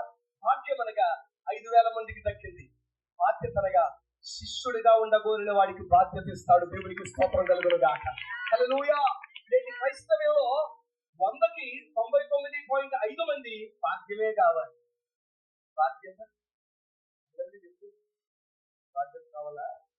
బాధ్యత ఉన్నవాడికి పని చేస్తాడు. ఆడిని ముంచేసి ఈయన్ని ముంచేసి ఆడిని మోసం చేసి ఆడిని వంచన చేసి వీడు సంపాదించిన భాగ్యం ఉంటుంది అనడం. ప్రభువు భాగ్యం ఇచ్చాడంటే భాగ్యం వెంబడి ఏమి ఇస్తాడు చెప్పండి? ఏంటి ఆ భాగ్యం? రండి ముందుకు వెళ్ళిపోదాం. ఇచ్చాడు, నిత్య మహిమ కొరకైన భాగ్యం ఇచ్చాడు. అలా ఆ భాగ్యాన్ని నేను సంపాదించుకుని సంపూర్తిలోనికి సాగిపోవాలండి. యుగ యుగాల సింహాసనం మీద ఆ పిలుపుని నేను సంపూర్తి చేసుకుని, రైట్ అక్కడ రాసుకుంది పాట, పిలుపుకు తగిన బహుమతి పరుగెత్తేదా పరుగెత్తేదా బహుమతి కై. దేనికోసమట? పిలుపుకు తగిన బహుమతి పొందాలి అంటే ఆ పిలిచిన వాడు ఎందుకు పిలిచాడో అర్థమైంది. ఆ పిలిచిన దాన్ని సార్థకత చేసుకోవాలంటే నిలబడి ముందుకు సాగిపోవాలి. ఏంటా బాధ్యత? రండి, నీవు నేను చేపట్టవలసినటువంటి బాధ్యత ఏంటి? అసమాసనం మీద మనం కూర్చోండి. భాగ్యమును బహుమానాన్ని పొందాలి ఏంటి? చదువుదాం. ఒకే అధ్యాయాన్ని ఆధారం చేసుకుని 2 మాటలే చెప్తాను, ఎక్కువ చెప్పి మిమ్మల్ని విసిగించిన సమయం లేదు కనుక. ఎబ్రీ పత్రిక 4వ అధ్యాయం మొదటి నుంచి చదవ ప్రయత్నం చేద్దాం. బాధ్యత ఏంటో జ్ఞాపకం చేస్తాను. ఆయన యొక్క విశ్రాంతిలో ప్రవేశించుదామని వాగ్దానం ఇంకను నిలిచి ఉండగా మీలో ఎవరైనను ఒకవేళ ఆ వాగ్దానం పొందకుండా తప్పిపోవునేమో అని భయము కలిగి. ఆగండి. దేవుడు వాగ్దానం చేస్తాడు, నిశ్చయపరిచాడు నిజమైన మహిమకు. మీలో ఎవరైనా అది పొందకుండా దాటిపోతాడేమో అని భయము కలిగి ఆ వాగ్దానం యందు నిలిచి ఉండాలి. దేవునికి స్తోత్రం కలుగును గాక. సందర్భం ఏంటో సూటిగా చెప్పేస్తామనండి. ఎబ్రీ గ్రంథకర్త 430 సంవత్సరాల దాస్యత్వం నుంచి విమోచించబడినటువంటి ఇశ్రాయేలును గురించి నవీన నిబంధనలు, నూతన నిబంధనలో ఉన్నటువంటి క్రీస్తు పిల్లలమైన మనతో రాస్తున్నాడు ఈ మాట. దేవునికి స్తోత్రం కలుగును గాక. హెబ్రీయులు అనగా యోర్దాను నది దాటి వచ్చిన వారు అని అర్థం. దేవుని బిడ్డలారా, యోర్దాను నది దాటి అనగా 430 సంవత్సరాలు ఐగుప్తు అనే చీకటి చెర నుంచి దాటి వచ్చినటువంటి వారికి సర్వాధికారి అయినటువంటి దేవుడు రాయిస్తున్నటువంటి అమూల్యమైన సత్యం ఏమంటాడు అంటే, ఇంకా నువ్వు విశ్రాంతి నిలిచి ఉంది. ఆమెను సరే, ఇంకా రక్షణ కొరకై దేవుని ఏర్పాటు నీ విషయమై నా విషయమై ఇంకా ఉంది. ఆమెను ఎంతమంది మీటింగ్ పెట్టుకోవద్దన్నా, ఎంతమంది ఎన్ని మాటలన్నా పరిశుద్ధాత్మని ఎత్తబడలేదు. ఇంకా నువ్వు విశ్రాంతి మన కొరకు నిలిచే ఉంది. నీకు అర్థమయ్యేటట్టు చెప్పాలంటే, రాకడనే రైలు బండి మీ రోడ్డు మీద మీ ఇంటి ముందే నిల్చుంది రాత్రి. దేవునికి స్తోత్రం కలుగును గాక. రాకడనే రైలు బండి నిలిచే ఉంది. ఇప్పుడు ఆ రైలు బండి ఎక్కాలంటే నేను ఈ స్టేట్ ఎక్కడానికి ఎలా ఎక్కానో నేను చెప్పొచ్చు. రైలు బండి ఎక్కాలన్నా ఒకటి ఏమెక్కాలి? రైట్. ఇప్పుడు దేవుడు కలిగిన దేవుడు అంటాడు, నిత్యమైన విశ్రాంతి, నిత్యమైనటువంటి ఆ మహిమ, సర్వాధికారి అయినటువంటి దేవుని నీ ఎదుట ఇంకనూ నిలిపే ఉంచాడు. ఇంతకు నీ అడుగులు దానిలో ఉన్నవా? నువ్వు దానిలో ఉన్నావా? బయట ఉన్నావా? రండి పరీక్షించుకుందాం. ఇచ్చిన బాధ్యతలను సక్రమంగా నిర్వర్తిస్తూ బయట లోపల ఉన్నావు. ఏ సమయంలోకైనా ఆ బండి బయలుదేరవచ్చు ప్రభువును ప్రియులారా. ఇప్పటికీ మీలో కొందరు వాక్యం వింటుండగా తెలుసుకుందాం దేవుని సన్నిధిలో. మీ హృదయంతరంగంలో దేవుడు మీతో మాట్లాడితే ఇంకా బయటే ఉన్నాను బాబు, లోపలికి వచ్చేస్తాం నాయన అని నీ చెయ్యగలిగితే భయముగా లోపలికి లాక్కోగలిగిన దేవుడు ఆయన. దేవునికి స్తోత్రం కలుగును గాక. రండి, రాస్తాడు హెబ్రీ గ్రంథకర్త, ఇంకను విశ్రాంతి నిలిచి ఉంది. చదువునప్పుడు మీలో ఎవడైనను ఒకవేళ ఆ వాగ్దానం పొందకుండా తప్పిపోవునేమో అని ఇప్పుడు వాళ్ళ భయము కలిగి ఉండండి. కళ్ళు అయితే నువ్వు ఒక్కదానివే కాదు, ఎక్కడ నా పిల్లలకు ఆ రక్షణ వలనటువంటి నిత్యమైనటువంటి ఆ స్థలం దాటిపోతుందనే భయముతో నీ పిల్లల కొరకు నువ్వు ప్రార్థన చేయాలి. నువ్వు భక్తవైతే నీ కుటుంబ రక్షణ కొరకు నువ్వు జీవం కలిగిన దేవుని సభలో ప్రార్థన చేయాలి. ఒకవేళ రక్షించబడిన ఎవరి కుమారుడు ఎవరి కుమార్తె అయితే నీ తల్లిదండ్రులకు రక్షణ లేకపోతే ఆ నిత్యమహిమను ఎక్కడ నా తల్లిదండ్రులు దాటిపోతారో, ఆ యుగాలు ప్రభుత్వం ఉండేటువంటి ఆ కృపా భాగ్యం, ఆ మహిమ భాగ్యం ఎక్కడ కోల్పోతారో అని నీకు దేవుడిస్తున్న బాధ్యత ఏంటో తెలుసా?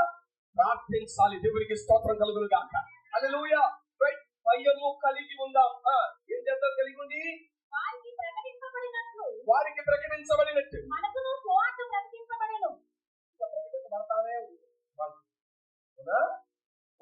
ప్రకటించడానికి దేవుడు మోషేను, అహరోనును, యెహోషువ అనేటువంటి వారిని నిలబెట్టాడు. ఇక్కడ అల్పులైనటువంటి నిష్ప్రయోజకులైన దాసులైన మమ్మల్ని నిలబెడుతూ వస్తున్నాడు. దేవునికి స్తోత్రం కలుగును గాక. హల్లెలూయా. మంచి పాత్రలైనటువంటి మాలో మహిమకు అర్హుడైనటువంటి వాడు నింపుకుని నడిపిస్తున్నాడు ప్రభువు ప్రియులారా అంటున్నాడు ఇక్కడ. వారికి ప్రకటించబడినట్లు మనకును పడిను, కానీ ఇక్కడే ఉంది హాని. నీ బాధ్యత ఏంటంటే స్వార్థ వింటున్నావుగా, రైట్? మొట్టమొదటి స్టెప్ చెప్పేస్తున్నాను. నిలబడిన ఆ నిత్య మహిమకు తీసుకెళ్లే ఆ వెహికల్లో, ఆ రైలు బండిలో నువ్వు ఉన్నావా లేదో తెలుసుకోవాలంటే ఆ మొట్టమొదటి మెట్టు, రైలు బండి ఎక్కించే మొదటి మెట్టు చదువుదాం అక్కడ. కానీ వారు వినిన వారితో కూడా కలిసి విశ్వాసముందు నిలిచి ఉండలేదు కనుక విన్న వాక్యం వారికి నిష్ప్రయోజనమైపోయింది. దేవునికి స్తోత్రం. వాళ్ళకి తెలుసు నిత్య మహిమ ఉంది ఇక్కడ. ఆ నిత్య మహిమలోనికి ప్రవేశించడానికి దేవుడిచ్చినటువంటి మొట్టమొదటి మెట్టు, దేవుడు చెప్పినటువంటి మొదటి బాధ్యత ఏంటంటే ఆ మహిమలోనికి అడుగు పెట్టాలి అంటే, ఆ మహిమ నీవు సంపాదించుకోవాలంటే, యుగాల మహిమలో నువ్వు నిలిచి ఉండాలి అంటే మొదటి మెట్టే కాదురా. ఏంటా మొదటి మెట్టు అంటే స్వార్థ ప్రకటించబడినప్పుడల్లా నువ్వు చచ్చే వరకు, ఆయన వచ్చే వరకు ప్రకటించే ఆ స్వార్థకు విశ్వాసం ఉంచాలి. ప్రకటించే ఆ మాట నమ్మిక ఉంచాలి. నమ్మికించిన నువ్వు విధేయతతో మాట ఎందుకు నిలబడిపోవాలి. దేవునికి స్తోత్రం కలుగునుగాక. రాస్తున్నాడు, వారికి ప్రకటించబడినట్టే మనకును స్వార్థ ప్రకటించబడింది. కానీ వారిని చాలా మంది వినిన వారితో కూడా కలిసి విశ్వాసమందు కలిసి ఉండలేదు కనుక ఏమైపోయింది? నిష్ప్రయోజనం అయిపోగా కొందరిని భూమి నెరవేర్చి మింగేసింది. మరి కొంతమందికి ఆ గోడను చితపుట్టి బూడిద చేసి వారికి తాగించి అకాల ఫలాలు రాలిపోయినట్లు రాలిపోయారు. యేసన్న వారి గురించి ఇలా రాసుకున్నాడు, కృతజ్ఞత లేని వారు వేల కొలదిగా కూలినను కృపావాక్యములకు సాక్షులామై కృప వెంబడి కృప పొందేదము. కృపావాక్యములకు సాక్షులమై కృప వెంబడి కృప పొందేదము. ఆనందయాత్ర ఇది ఆత్మీయ యాత్ర, యేసుతో నూతన యెరూషలేము యాత్ర, యేసుతో నూతన. మరోసారి, కృతజ్ఞత లేని వారు వేల కొలదిగా కూలినను, కృతజ్ఞత లేని వారు వేల కొలదిగా కూలినను కృపావాక్యములకు సాక్షులమై కృప వెంబడి కృప పొందేదము. కృపావాక్యములకు సాక్షులమై కృప వెంబడి కృప. హల్లెలూయా. లేకపోవడం, కొన్ని వారికి అవసరమైనవి దేవుడిస్తాడని నమ్మారు. నిత్య జీవానికి వచ్చేటప్పటికి మాత్రం ఇస్తాడంటావా అన్నారు. వాళ్ళు కృతజ్ఞత లేని వారైతే ఎన్నంత కాలమేమో మోసే గారు నీ ఎలాగా కూడెట్టేవాడు దేవుడు బాబా. అరణ్యంలో కూడా కూడేడు మాంసం అప్పొప్ప నోట్లోంచి ముక్కులోంచి వచ్చేసాడు అంత పెట్టు కోపం అన్నారు. ఆ తర్వాత నాకు చంపేయడం ఎర్రసముద్రం దగ్గరకు వచ్చేటప్పటికేమో మా జీవితంలో ఎక్స్కర్షన్ లేదు, మా పొంద ఏమీ లేదు. మా జీవితంలో ఏమంటే సమ్మర్ వస్తే వెకేషన్ లేదు, ఏమీ లేదు. జీవితకాలంలో మునుగుంటూ తెలుసు కదా మాకు మహాసముద్రం. అబ్బా ఎంత స్థలానికి తీసుకొచ్చామంటే ఈరోజు వీళ్ళు సంతోషపడే లోపే వెనకాల ఎక్కడ శబ్దం వస్తుంది, వినపడతా ఉంటే గుండె అయిపోతాం. ఒకడు అన్నాడు, ఎక్కడ ఎక్స్కర్షన్ రా మోసే గారు అన్నట్టు ఆలోచి పెట్టాడు రే అబ్బాయి, అక్కడ సమాధులకు స్థలం లేదని ఈ ఎరణలో చచ్చుటకు మమ్మును రప్పించిందివా అన్నప్పుడు నిర్గమాకాండం 14:14 అంటాడు. ఆయన అంటాడు, ఊరకొయే నిలిచి ఉండి అందుకు మోసే భయపడకుడి, యెహోవా నేడు మీకు కలుగ చేయు రక్షణను ఊరకయే నిలిచుండి. దేవునికి స్తోత్రం కలుగునుగాక. హల్లెలూయా. ఎందుకు వారికే చూడాలి?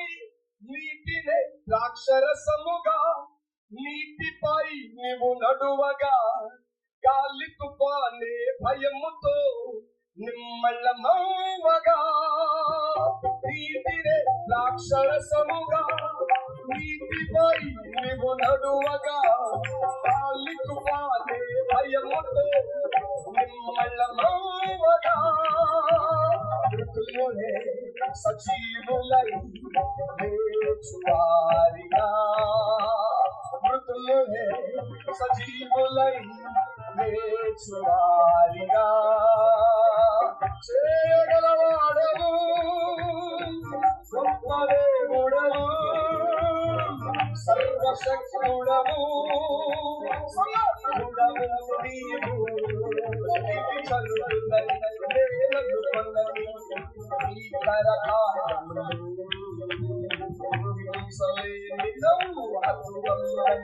గొప్ప మేలు ఇవి చదువులని వేలను కొన్నది ఈ కరకారములు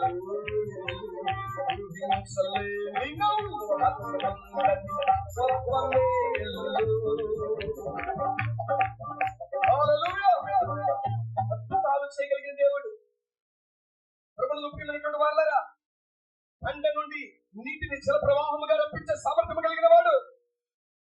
అనుభవించవలసినన్ని అనుభవించినప్పుడు మోసే జిందాబాద్, పిలిచిన యెహోవా జిందాబాద్ అన్నారు. మనం కూడా అన్ని బాగుంటే మరే పాట పాడుకుంటాం, ఆనంద యాత్ర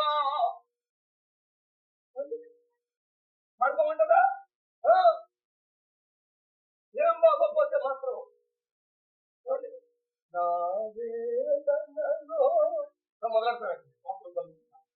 ప్రభునందు ప్రియమైనటువంటి సహోదరి సహోదరుడా, దశలోనికి మొదటి పత్రిక 5:16 రాస్తాడు, ప్రతి విషయమందును దేవునికి కృతజ్ఞతాస్తుతులు చెల్లించుడి, ఇలాగూ చెల్లుట క్రీస్తు యేసునందున్న మీ విషయమై దేవుని చిత్తం, దేవునికి స్తోత్రం కలుగును గాక. వేదనలో చూచాడు, కన్నీటిలో చూచాడు, ఆవేదనలో చూచాడు, అబ్బక్కు చెప్పగలిగినట్లు చెప్పాలి. శాలలో పశువులు, ద్రాక్ష చెట్లు, అంజూరపు చెట్లు, నేను నమ్మిన నా దేవుని యందు నేను నిరీక్షించుతాను. దేవునికి స్తోత్రం కలుగును గాక. హల్లెలూయా. కారణం, నమ్మిన వాడు నీ నమ్మకత్వాన్ని ఒమ్ము చేయని మహనీయుడైన దేవుడు ఆయన. ఆయన అంటున్న మొదటి మాట, నువ్వు ఎక్కాల్సిన మొదటి పెట్టు, ఎక్కవలేదు తెలుసుకో. ఏంటో తెలుసా? మొదటి పెట్టు, నువ్వు వినే ప్రతి మాటకు విశ్వసించాలి.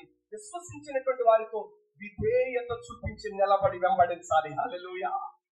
అలాంటి వారు బైబిల్లో ఉన్నారా? రాసుకోండి, చెప్తాను. మొదటిది లూకా సువార్తలో 1:38 యేసయ్యను కన్న మరియమ్మ ఉంది. ఆ దినాలలో పెళ్లి కాకుండానే, ఆ దినాలేంటిలేండి ఇప్పుడు కూడా, కానీ ఇప్పుడు పెళ్లి అవ్వకపోయినా పెద్ద ఫరకేమి పెద్దలాగానే సిగ్గులేని పొత్తులైపోయాయి. కుటుంబ వ్యవస్థను నీరుగా చేసిన దౌర్భాగ్యులు. సహోదరి సహోదరులారా, కానీ వినండి, ఆ పెట్టున్న మాట, గబ్రియేలు దేవదూతతో దయాప్రాప్తురాలా నీకు శుభం, పరిశుద్ధాత్మని కమ్మగా నీవు పరిశుద్ధుడైనటువంటి దేవుని గర్భవాసమున కంటావు. ఆయన తన ప్రజలను వారి పాపముల నుండి మోయవలసిన వార్త మోయవలసిన వాడు సమరుడిగా అంటుంది. నాకు ఇంకా ప్రధానమైందే తప్ప నేను పురుషుని అవుతుంది. ఇలా చేస్తేనే కదయ్యా, ధర్మశాస్త్రం ప్రకారం వారందరినీ కలిసి బ్రతుకుండగానే రాళ్ళ చేశారు. అయితే గబ్రియేలు అంటున్నాడు, ఇది జీవము గల దేవుని కార్యం. అవమానాలు కూడా అవసరమైతే చావునన్నా చస్తాను గాని నా దేవుని కార్యముందు నా యందు జరుగును గాక అందావిడ. దేవునికి స్తోత్రం కలుగును గాక. అంటే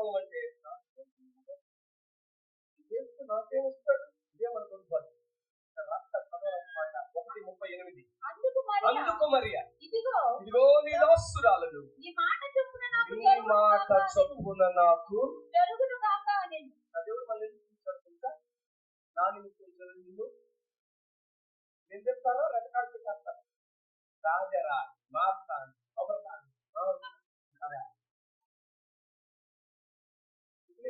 అంత చదువుతుంది అనుకుంటున్నా. సంతోషించు, నా యందు నీకు ఫలం ఉందన్నాడు. దేవునికి స్తోత్రం కలుగును గాక. హల్లెలూయా. పిలిచాడు అందుకైనా. కాబట్టి ఈ దాసులైన నాకు నీ మాట చొప్పున నాకు జరుగును గాక అని విన్న దానితో విశ్వాసము ఎందు నిలబడిపోయింది. దేవునికి స్తోత్రం కలుగును గాక. నిత్యత్వానికి మొదటి అడుగు అని ప్రభువుకు ప్రియులారా. రెండవది ఏంటో తెలుసా? రెండవ మాట ఆ నిత్యత్వంలో అది మాత్రమే కాదు, కాస్త ముందుకెళ్తే అదే లోకాసు 5వ అధ్యాయంలో 8వ వచనంలో ఒక ఆయన అప్పటికే పడవెక్కాడు, ఇలాగ వచ్చిన వారితో వార్త చెప్పాడు. చెప్పిన తర్వాత అక్కడ కాస్త లోపలికి పోయి అన్నాడు, పోయి ఇక వలయ్య అన్నాడు. వలయ్యాను కానీ 1000 మంది ఎవరితో తెలుసా? అప్పటికి రక్కల ముక్కలు అయిపోయి రాత్రంతా వేసిన వల్ల లాగినట్టే ఉన్నారు.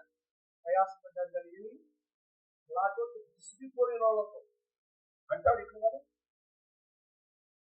నువ్వు నేనైతే మొట్టమొదటి ప్రెసిడెంట్ తెలుసా? ఏముంటాడని చెప్తా ఎవరిని అదిరా కరెక్ట్గా చెప్పారు. బాగా కేసీని అడిగితే ఏమని చెప్తారు? హలో అటు చెప్తారు, మీరేం చేస్తారు? నేనా వడ్రంగి పడతాను. అంతే ఇక్కడ ఏమన్నా నేనెవరో తెలుసా? నీటిలో ఏ పొరలో ఏ చేప తిరుగుతుందో, ఏ సమయంలో ఏ లోపల ఏ చేప ఉంటుందో ఎరిగిన నిష్ణాతుడు లేదు. హల్లెలూయా. హృదయం మంది ఇన్నున్నా కూర్చుని మాట్లాడిన ఆ మాటకు ఆకర్షితుడై దీని సామాన్యుడి కాడని ఎవరు బాబు అని అడగలా అంటున్నాడు. ఆ చదవరు అక్కడ మాట 8వ వచనంలో. దానికి ముందు సంబోధన ఉంది ఒకటి. సీమోను పేతురు అది చూసి యేసు మోకాళ్ళ యొద్ద ఏలినవాడా అనే మాట వాడతాడు. స్తోత్రం కలుగును గాక. హల్లెలూయా. ఎవరు వాడాడు? ఏలినవాడు. ఏలినవాడు అని ఎవరినంటారు తెలుసా? నాటి రోమ చక్రవర్తులు అనాలి, ఆయన మీద అధికారులు అనాలి. ఆయన అధికారిని ముందుగానే గుర్తెరిగి హృదయం ముందు ప్రభువుగా ప్రతిష్ఠించుకుంటున్నాడు పేతురు. దేవునికి స్తోత్రం కలుగును గాక. హల్లెలూయా.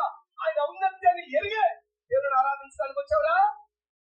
చాలా మందికి ఆయన ఎలా చూడని తెలుసు చదవకుంటాడు.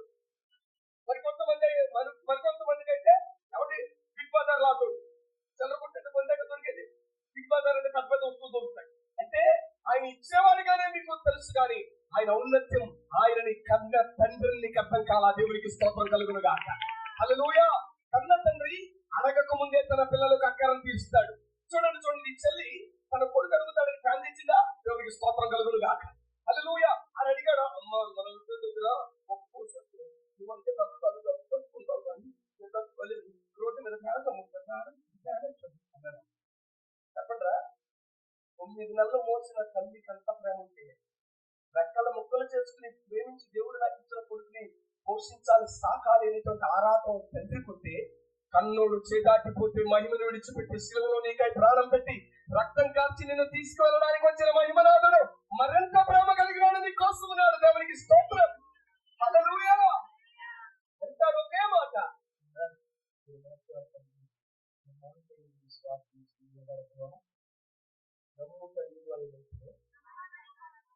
మనకి ఎన్ని ఏం లేదు. మన దౌర్భాగ్యం ఏమిటంటే నిలబడ్డమే శాతం. అది నమ్ముతాడు ఎంత లెక్కడికి తొక్క చిరెత్తడం మనందరినీ. వినకపోతే క్షేమం కానీ విన్న దాన్ని విధేయత చూపించాలి. 13వ వచనం చదవరా. హెబ్రీ పత్రిక 4వ అధ్యాయం 13వ వచనం. ఒక్క 10 నిమిషాలు వెళ్ళిపోదాం మనం. చదవరు.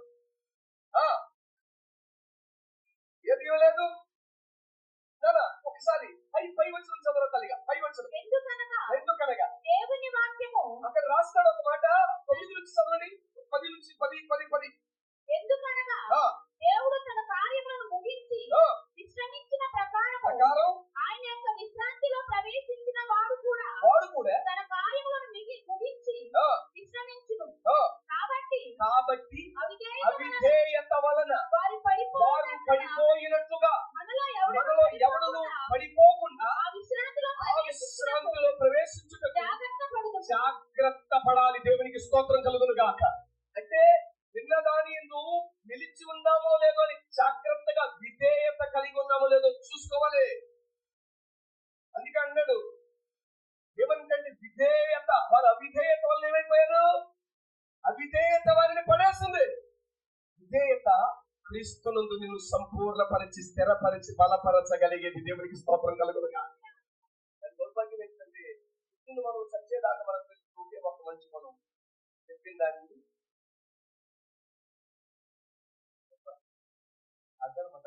బాగుంటున్నాను ఒప్పుకుంటే సరిపోదు, అక్కడ తప్పుంది. అతిక్రమము దాచిపెట్టువాడు అలా 2 మాటలు చెప్పారు మీరే. ఒప్పుకోవాలంట మనం చాలా మంది ఒప్పుకుంటాం, కానీ ఇది ఇది పాత నిబంధన కాదు, తప్పు కూడా. ఒప్పుకోవాలి. ఒప్పుకున్న దాన్ని విడిచిపెడితే సింహాసనం మీద కూర్చుండగలిగిన భాగ్యం ఇవ్వగలిగిన దేవుడా. హల్లెలూయా అంటున్నాడు ఆయన. పేతురు అంటున్నాడు, రాత్రంతా శ్రమపడ్డాం అయినను నీ మాట చప్పున ఎన్నాడు ఎన్న వాక్యం ఎందు నిలిచిపోయాడు. ఎవరికి స్తోత్రం కలుగును. ఆ తర్వాత 7వ అధ్యాయంలోనికి వెళ్తే సహాయపడుతున్నాడు. అన్నాడు, నా దాసుడు రోగి ఉన్నాడు, ఇంటికి వస్తాడు, పదని ఇంటికి రావట్లేదు. మాట మాత్రం నీ గురించి చాలా విన్నాను. ఈ భూమి ఆకాశములు కలుగు చేసిన నమ్మకమైన దేవుడు. నాకు అధికారం ఉంది, నా అధికారం భూ సంబంధమైంది. నీకు భూమి మీదను పరమందును అధికారం కలిగిన సర్వాధికారి అయినటువంటి వాడివి.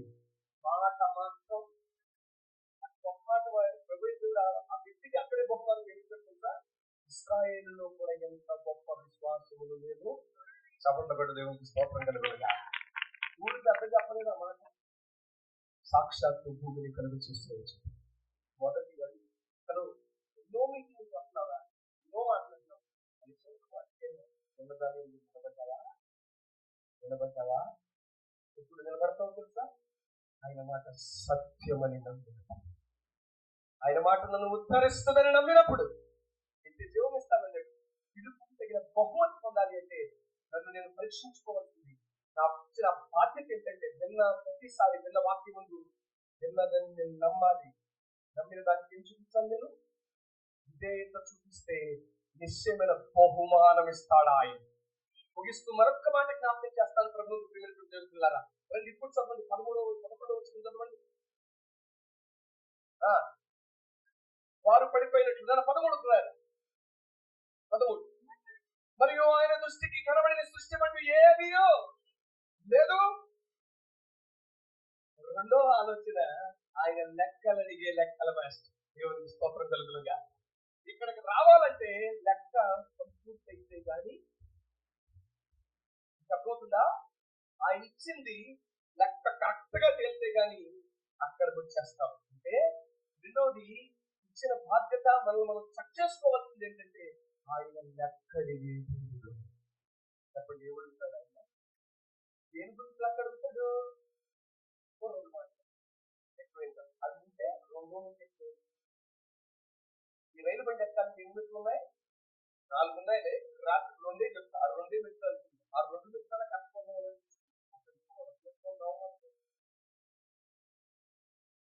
మోసపోకుడి దేవుడు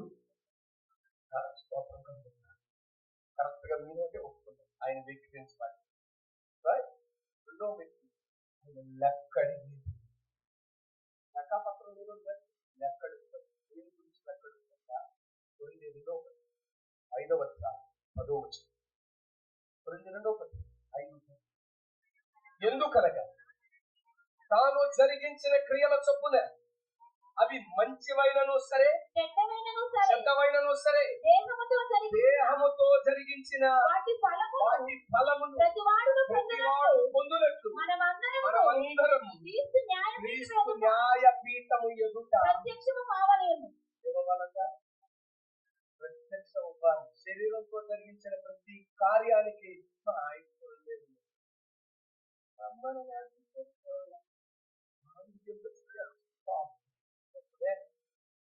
ఆవిడ తెలుస్తుంది, మీ ఆయన చూస్తాడే, మీ తల్లిదండ్రులు అనుకంటే చూస్తున్నాడమ్మా చెల్లి. పాడతాం కానీ ఆలోచన లేకుండా పాడేస్తున్నాం. మనం ఎక్కడ ఉంటున్నారు? ఎవడో వదిలేసి ఇది నాదనుకునే వాళ్ళు పాడుకో తప్పని నేను అట్లా అని రాసి రాశాడు. లెక్కడుగుతాడని తెలిసి భయంతో రాశాడు. అడుగుతాడా? ఎవరికి స్తోత్రం కలుగును గాక. అడుగుతాడని భయంతోనే బ్రతుకుతున్నాం మనం. పాపం కలిగినటువంటి ప్రాంతం యోసేపు ఉన్నాడు. పాపం చెందది నథింగ్ టు డు. ఐగుప్తుల సంప్రదాయం, అమ్మాయి ఇష్టపడితే పెళ్ళైందని పెళ్లి కాదైనా పాపానికి తను ఇష్టపడితే ఎవరితో అయినా అది కేసు కాదు, ప్రమందే. ఆయన అంటాడు, దేవుని దృష్టికి నేను దుష్కార్యమును చేసి దేవునికి విరోధముగా పాపము కొంత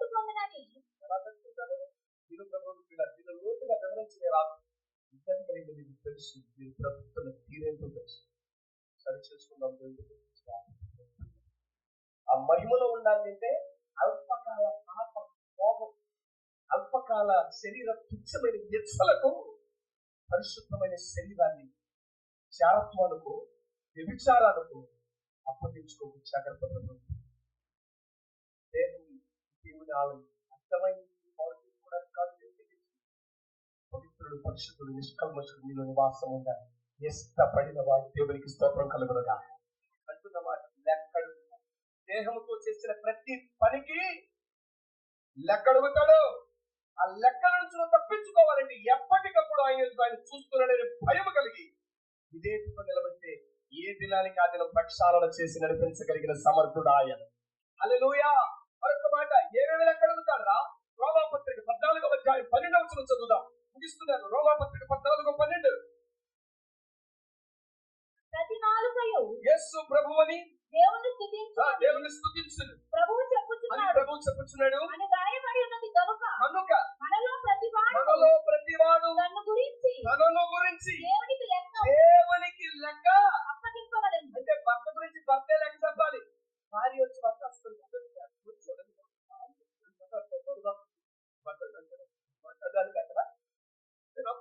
చాలా పవిత్రుడు. ఆయన దగ్గర మాట్లాడడానికి వాయిస్ ఉంది.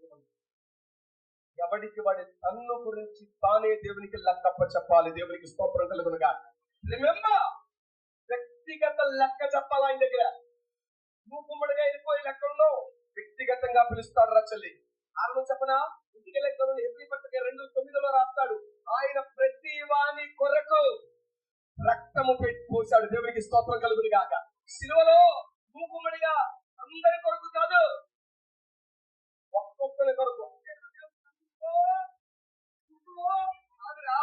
వ్యక్తిగతంగా పిలిచిన దేవుడు ఆయన. చప్పట్లు కూడా దేవునికి స్తోత్రం కలుగును గాక.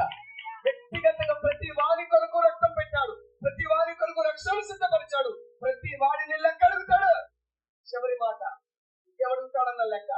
మొదటి శరీరంతో చేసిన తుచ్చమైనది మంచివైన లెక్కలోకి రావాలి. చదవైనా ప్రతి దాన్ని నిశ్చితంగా మైక్రోస్కోపిక్ ఎనాలిసిస్ ఉంటుంది జీవం కలిగిన దేవుని దగ్గర. ప్రభుత్వ ప్రియమైనటువంటి సహోదరి సహోదరులారా, రెండవది ప్రతివాడు ఎవడికి వాడే తన్ను గురించి తను లెక్క చెప్పాలి. మూడవది, మనలో చాలా మంది అనుకున్నావు నేను చూడలేము, చూడలేదా? మూడవది దేని గురించి లెక్క చెప్పాలో తెలుసా? రోమాపత్రిక 2:16 చదువుదాం. రోమాపత్రిక 2:16.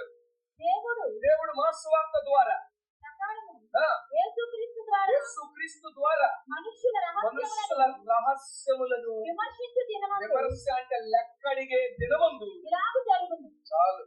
ఏమడుగుతాడంట చూడండి, అది నా విషయం. అది రహస్యంగా చేసేది. ఆ టెక్స్ట్ బాగుండే సిగ్గు లేకుండా సేకట్లు రోడ్ల మీద కూడా ఒక్కరికంటే దారుణంగా తయారయ్యారు. రహస్యముగా చేసే ప్రతి తప్పుడు వ్యవహారం సాతానుడి పని వంటి అంశమో దేవుడి కంటే కానీ. ఒకప్పుడు 70mm థియేటర్లో సినిమా చూసేవాళ్ళం. దేవుడు తెలంగానే థియేటర్ విడిచిపెట్టి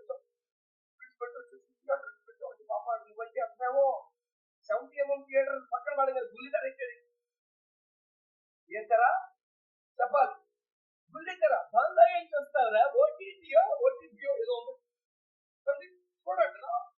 ఇవాళ మీకు తెలుసో తెలీదు, తినడానికి తినలేకపోయిన చాలా మంది ఇళ్లలో అది రేపు కూడా సరికూడదు. టీవీ మాత్రం ఉన్నారండి. స్తోత్రం. అంటే 70mm థియేటర్ విడిచిపెట్టి వస్తే బుల్లితెర పెట్టాడు.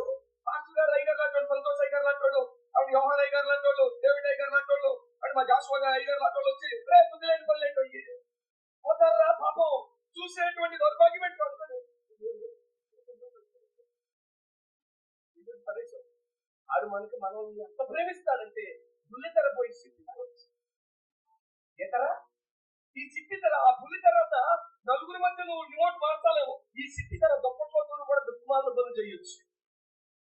నవ్వుకోండి కానీ నీ హృదయం అనే పలక మీద రాత్రి రాయబడలేవు.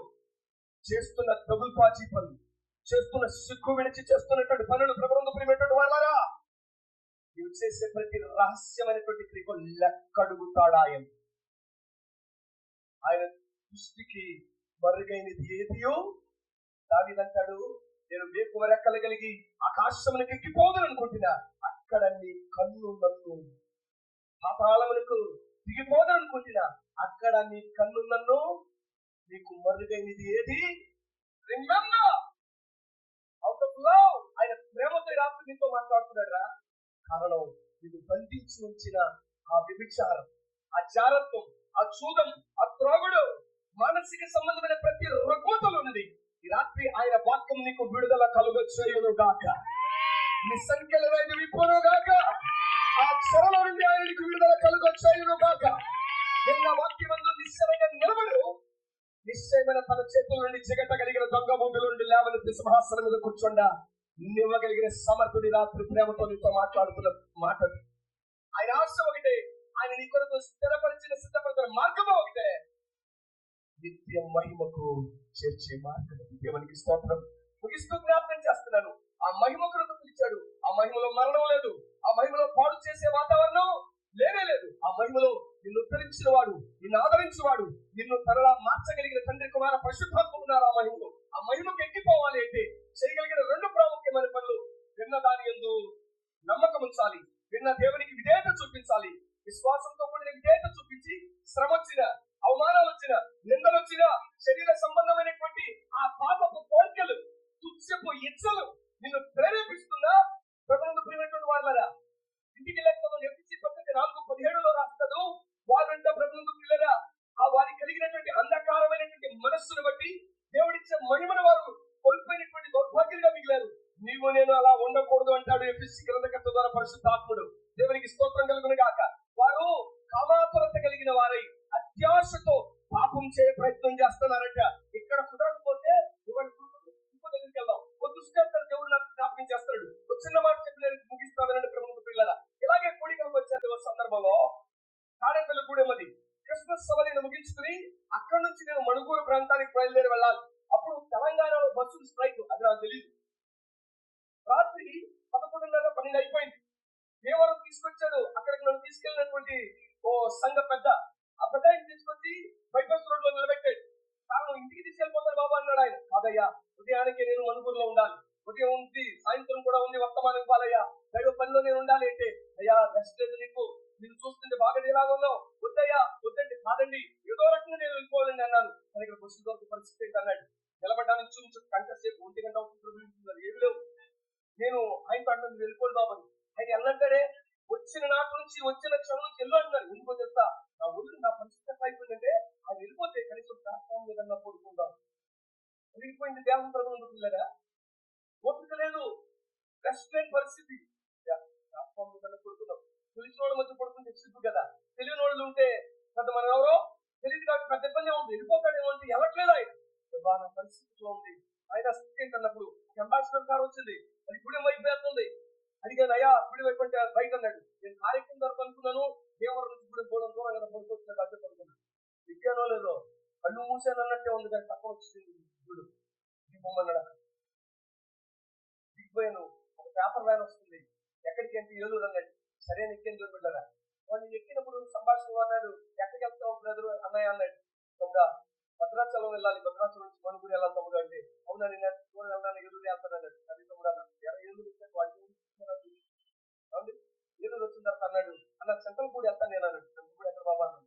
అది వెళ్తాను దాంట్లోనే, అక్కడికి వెళ్తే నీకు అక్కడ నుంచి హైవే మీద బస్ స్టాండ్ అయితే చూస్తాను, బస్ ఎక్కి పోతాడు. ఆ డోర్ బస్సు నా డోర్ బస్సు ఏంటంటే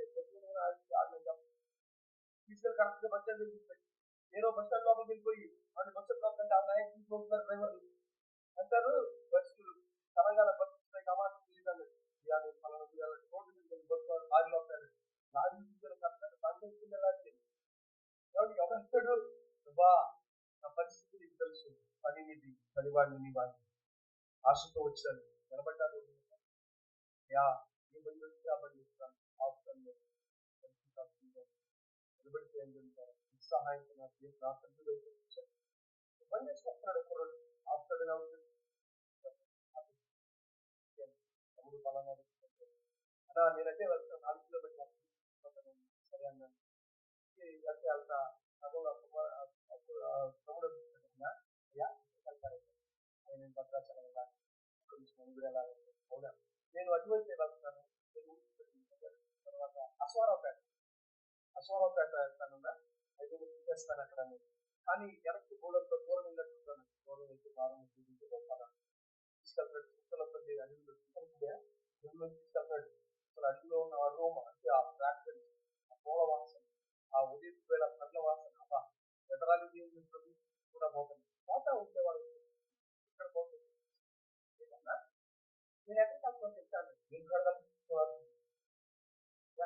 చెప్తాను. నేనన్నా నువ్వు ప్రేమించిన రమ్మని ఉంటుంది వెళ్తున్నామా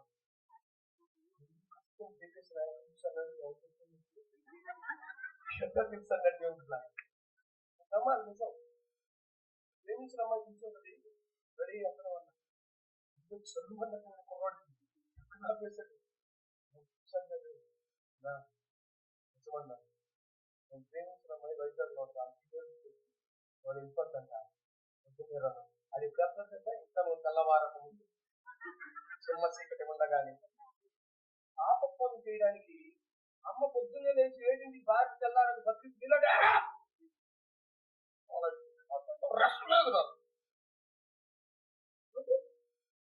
పిలిస్తేనంత ముఖం చేసుకుని నీట్గా మీరు అనుకోవచ్చు.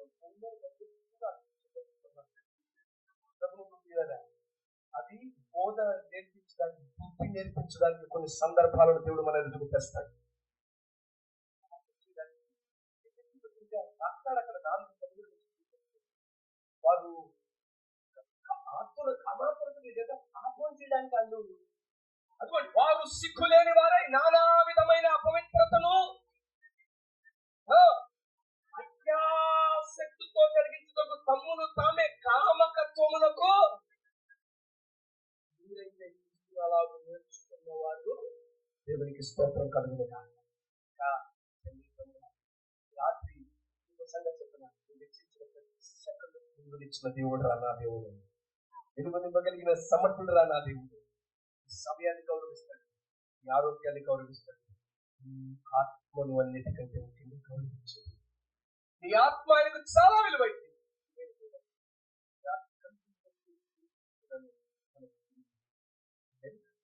ఆ పిలుపుని ఏర్పాటు లక్షణాలు ఏర్పాటుకుండా సరళపరిచి పిలిచాడు. ఎందుకు పిలిచాడు?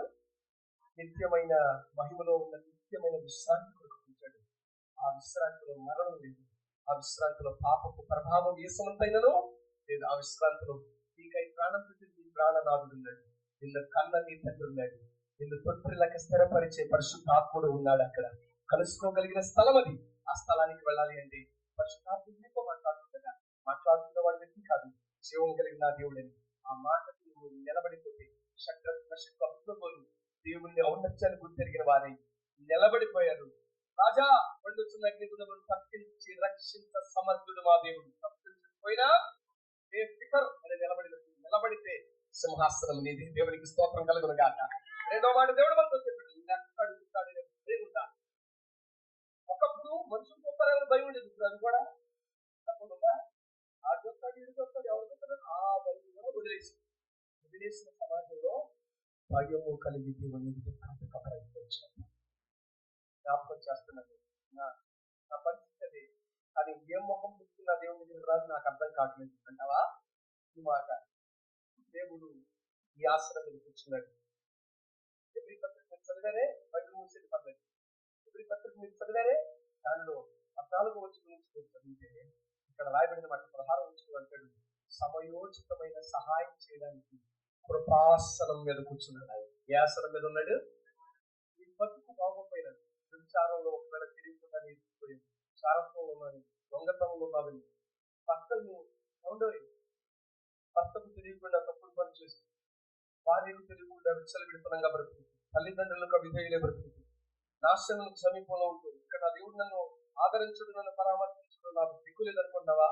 ఈ రాత్రి సింహాసనం కూర్చున్నవాడు అంటాడు, సమయోచితమైన సహాయం దొరికే సింహాసనం. అయితే ఒక ప్రశ్న, సింహాసనం కూర్చున్నవాడి రాత్రి నుంచి లేదనుకోకరా, ఎలా ప్రార్థిస్తాలో నేర్పిస్తాను, ఎలా విమోచించబడాలో నేర్పిస్తాను. సమయోచితమైన రీతులు అడగడానికి మాట నేర్పించి నా ఎదుట నిలబెట్టగలిగిన దేవుడు వస్తావా అని అడుగు. ఈ రాత్రి వస్తాను అంటే నిత్య జీవం దొరుకుతుంది. రాను నీలాంటి మూలంలో చెప్పారు. గరుడైన దైవజనుడు 14 సంవత్సరాల నుంచి పెడుతుంటే బడాబడా సౌతులు వచ్చారు. వాళ్ళే ఉండదు రాష్ట్రాలు పెడతావా రాత్రి మాట్లాడుతున్నవాడు ఉపాసన రమ్మన్నాడు. రాకపోతే రేపొక రోజు ఆయన సింహాసనం మారే రోజు రాబోతుంది. ఈ సింహాసనం మీదకి వస్తాడు. ఇది ధవళ సింహాసనం. ఈ సింహాసనం మీద ఉన్నవాడు ఎలా అడగాలో నేర్పిస్తాడు. ఏ పాపాలు ఎలా ఒప్పుకోవాలో నేర్పిస్తాడు. పాపము నుంచి విడుదల కలిగి చేయడానికి సమయోచితమైన సహాయం చేస్తాడు. అక్కర్లా రాము అంటావా? ఇక్కడ కలుసుకున్న ప్రతివాడు ఇక్కడికి రాడు. ఇక్కడ కలుసుకొని ప్రతివాడు 100% ఇక్కడ వస్తాడు. ఇక్కడ కూర్చున్న వాడి చేతిలో దండం ఉంటుంది. ఇక్కడ కూర్చున్న వాడు ఉపాసనాశీనుడు కాడు, ధవళ సింహాసనాశీనుడు. బయటట్లా ప్రేమతో ఈ రాత్రి మీతో ఉంటున్నట్టు ఉపాసన ఉండగా రాగలిగితే నిత్య జీవానికి చెయ్యి పట్టి జిగటగలిగిన ఆ దొంగ ఊబిలో లేవనెత్తి సింహాసనాశీనుడైన ఆయనతో కూర్చుండబెడతాడు. ఆకు కూడదంటావా? పూర్తిగా చెప్తుంది నా దేవుని మాట. ఈ ఆసనాన్ని తప్పించుకున్న వాడు ఇక్కడికి రావాలి. ఇక్కడ కలుసుకున్న వాడు ఇక్కడికి రావాల్సిన నీడ్ చెప్పండి. నీడ్ లేదు. ఇక్కడ కలుసుకుంటావో ఇక్కడికే వస్తావో. ఈ రాత్రి ముగింపు సభలో దేవుడు నీకే వదిలేస్తున్నాడు బాబా ఆలోచన అన్నాడు. మోషే అన్నాడు, దేవుడు నీ యొక్క మేలును కీడును ఏ మార్గం ఎంచుకుంటాను తలలో వంచండి. మహిమను పిలిచిన ఈ రాత్రి అంటాడు, ఉపాసనం దగ్గరికి వస్తావా? నా ఉపాసన దగ్గరికి రావాలని ఆశ.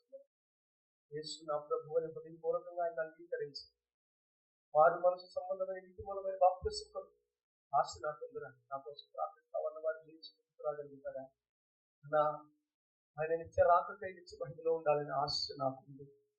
ధవళ సింహాసనం తప్పించుకుని ఉపాసన దగ్గరికి రావాలని సాక్షి కోరిక నాకుందరా? నా కోసం ప్రార్థిస్తావా? ఎప్పటి నుంచో రక్షణ కొరకు ఎదురు చూస్తుంది. అని నా వల్ల వచ్చేది ఆ రక్షణ నాకు దొరుకుతుంది. నా తీర్మానాన్ని నేను మార్చుకోకుండా ఆ నిశ్చయంతో నిలబడినట్టు నా కోసం ప్రార్థిస్తావా అన్న వాళ్ళు ఉన్నారా? ఇంటి మీరున్న స్థలంలో లేచి నిలబడతారా? ముగింపు రాత్రి ఆయన స్పందన లేని చోట సంధించదురా. ఈ రాత్రి నువ్వు స్పందిస్తావనే సంధించదు. మీరు స్పందనను కోరుకున్నది కళ్ళు మూసుకుంటారా? కళ్ళు మూసుకుంటారా? మిగిలిన వారు హృదయపూర్వకంగా దేవుణ్ణి అడుగుతారా? ఆషామాషి కాదురా. ఆ మహిమ రాజ్యంలో ఉండడం దేవుని ఉద్దేశంగా. ఇవల్ల ఏది కాదని అన్ని తానే చేసి ఒకే మాట రాత్రి అడుగుతున్నాడు, వింటావా? విన్న నా మాటకు విధేయత చూపిస్తావా? విధేయుడవై లెక్కడుగుతాననే భయముతో విశ్వాసం కర్తయుగం సాగించుకోవాలని నా వైపు చూస్తూ సాగుతావా? నీ తీర్మానం దేవునితో చెప్తావా? చిన్న మాట నీ నోటి మాట నిశ్చయించుకుని పడే చిన్న ప్రార్థన చేయాలి. రాత్రి నీ నోటి మాట నిశ్చయించుకుని పడే చిన్న ప్రార్థన పొందాను. తమ్ముడు కళ్ళు మూసుకురా, చూడదు. ఎన్నాళ్ళు నీవు జీవించినా గాని ఏముంది లోకంలో?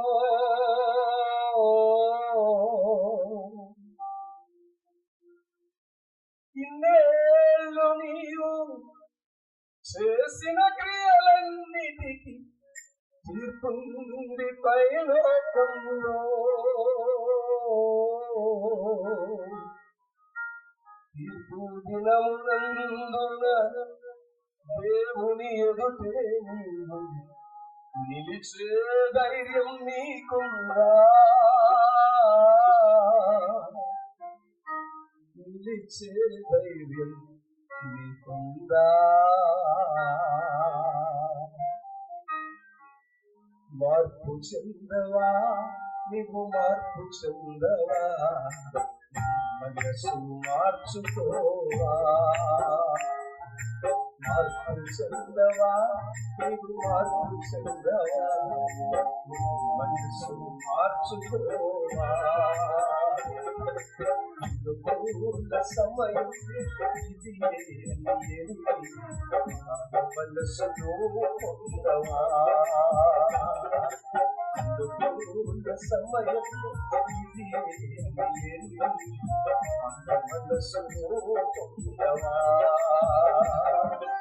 ఎన్నాళ్ళు నీవు జీవించిన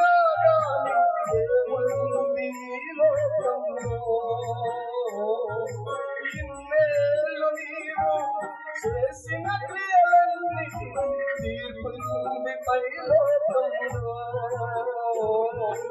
ఎన్నాళ్ళు నీవు జీవించిన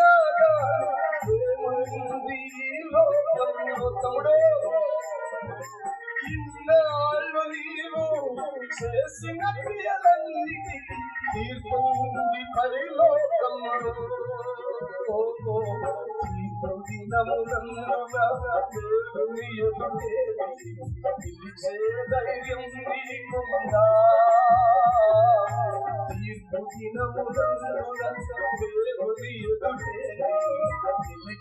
ధైర్యం నీకుందా ధైర్యం నీకుందా చందవా మనసు మార్చుకోవా మార్పు చందవా మార్పు చందవా మనసు మార్చుకోవా అనుకూల సమయం మనసు అనుకూల సమయం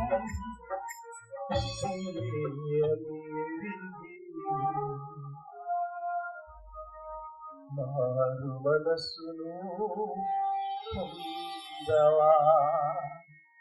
సమయోచితమైన సహాయాన్ని అడగవలసిన క్రమమును నేర్పగలిగిన ఆ కృపాసనం మీద కూర్చున్న కృపాసత్య సంపన్నుడైన వాడు ఈ రాత్రి సభల 3వ దినం చేయి చాచి తీస్తున్నాడు. రా తమ్ముడు, నీ పాపపు లోతు నీకు తెలుసురా. ఆ ఊబిలో ఉండే పతన అవస్థ నీకు మాత్రమే తెలుసురా చెల్లి. నీ హృదయ వేదనలు ఎరిగినోడు ఆయన. మనుషుడు నీ తోటి వంటి వాడు కాడురా ఆయన. నీ తోటి వారి వంటి వాడు కాడురా. దేవుడు కాదురా. ఏ ముఖం పెట్టుకున్న నా దగ్గర వచ్చావనే దేవుడు కాడురా ఆయన.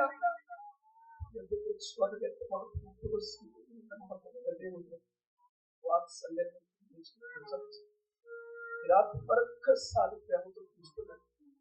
దుర్దినములు రాకముందు వీటి యందు నాకు సంతోషము లేదని చెప్పు. సంవత్సరంలో రాకముందే సూర్య చంద్రులకు చీకటి కమ్మకముందే సృష్టి సమయోచితమైన సహాయం చేయ సామర్థ్యం కలిగిన వారికి రాగలిగి మన సింహాసనకు రావాల్సిన అగత్యం ఉండదు. ఆ నిత్యత్వపు తీర్పులోనికి నువ్వు నిలబడవలసినటువంటి దౌర్భాగ్య పరిస్థితి నీకు ఉండదు.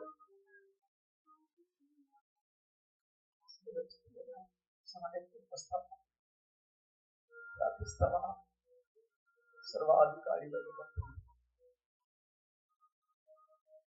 యుగ యుగముల పూచారుడుగా శాశ్వత కాలము నుండి శాశ్వత కాలము వరకు ఉన్న అనబడిన మా ప్రియ పరమ తండ్రి వాత్సల్యపూర్ణుడు వాడిపోచే మీ కుమారుడైన యేసుక్రీస్తు ప్రశస్తమైన నామాన్ని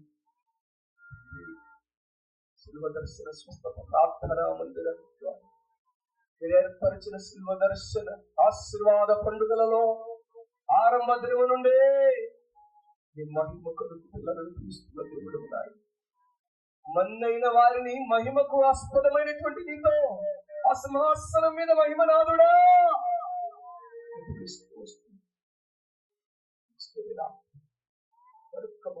ప్రేమను వ్యక్తపరుస్తూ దారిపోయిన ఆ హస్తాన్ని చాచి వంకర త్రోవలో నిలబడిన వారికి ఇది త్రోవ కాదు నాన్న, ఇది నిత్యనాశనానికి కనిపించే త్రోవరా, ఇది నీ ఎదుట సరైనదిగా కనబడింది. నిత్యనాశనానికి తీసుకెళ్తున్నాడు. చేయి చాపగా నీ చేతిని నీ మాటను విని నీ చేతిని అప్పగించవలసిన పిల్లలలో నీ కృపను నువ్వు కలిగి నడిపిస్తున్నందుకు స్తోత్రాలు చెల్లిస్తున్నాను.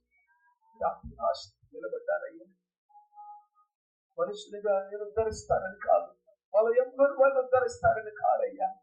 పిలిచినది పిలిపించు, స్పందించు. నీవు పరిశుద్ధాత్ముడా ఆ స్పందన కలుగ చేయగా నిలబడ్డాను. ఇది ఒక అభ్యాసంగా కాదు, ఇది ఎప్పుడు నిలబడ్డావు అలాగే అని కాదయ్యా. ఓ తీర్మానం కలిగి, ఓ నిశ్చయత కలిగి. దావీదు ఇది పాపం అని తెలిసిన తర్వాత ఏనాడు దాని యందు లేడయ్యా. అందుకే నువ్వు అన్నావు, ఉరియా భార్య అయిన బత్షెబా విషయంలో తప్ప దావీదు మరి దీని దోషి కాదన్నా. తెలిసి మరి కొందరు ఆ జగత కలిగిన గొప్పలో ఉన్నారయ్యా. ఇంకా సమయం మించిపోలేదంటున్నావు. ఆ కృపాసనం ఎత్తుకొస్తే అన్నావు, నీ పాపములు రక్తము వలె ఎర్రనివైనవి, హిమమంత తెల్లగా చేస్తాను. నీ పాపములు కెంపు వలె ఎర్రనివైనను, గొర్రె బొచ్చంత తెల్లగా చేస్తాను. సమ్మతించి మీరు నా మాట వింటారా? రాత్రి క్షమాన్ని, నిత్యతను, గొప్ప రక్షణను నిత్యం మహిమనిస్తాను. ఆ మాట నిలబడ్డగా మరెందుకు నిలబడ్డావు? సంఘం ద్వారా చదువుకున్న పరిస్థితి, శిలువ దర్శన ప్రార్థన, స్వస్థత ప్రార్థనా మందిరం ద్వారా జరుగుతున్న మహోన్నతమైన నీ పని, ఈ సేవకులు పెద్దలు చేరిన ఆత్మీయ శ్వాస గాయపడి వారి జ్ఞాపకంగా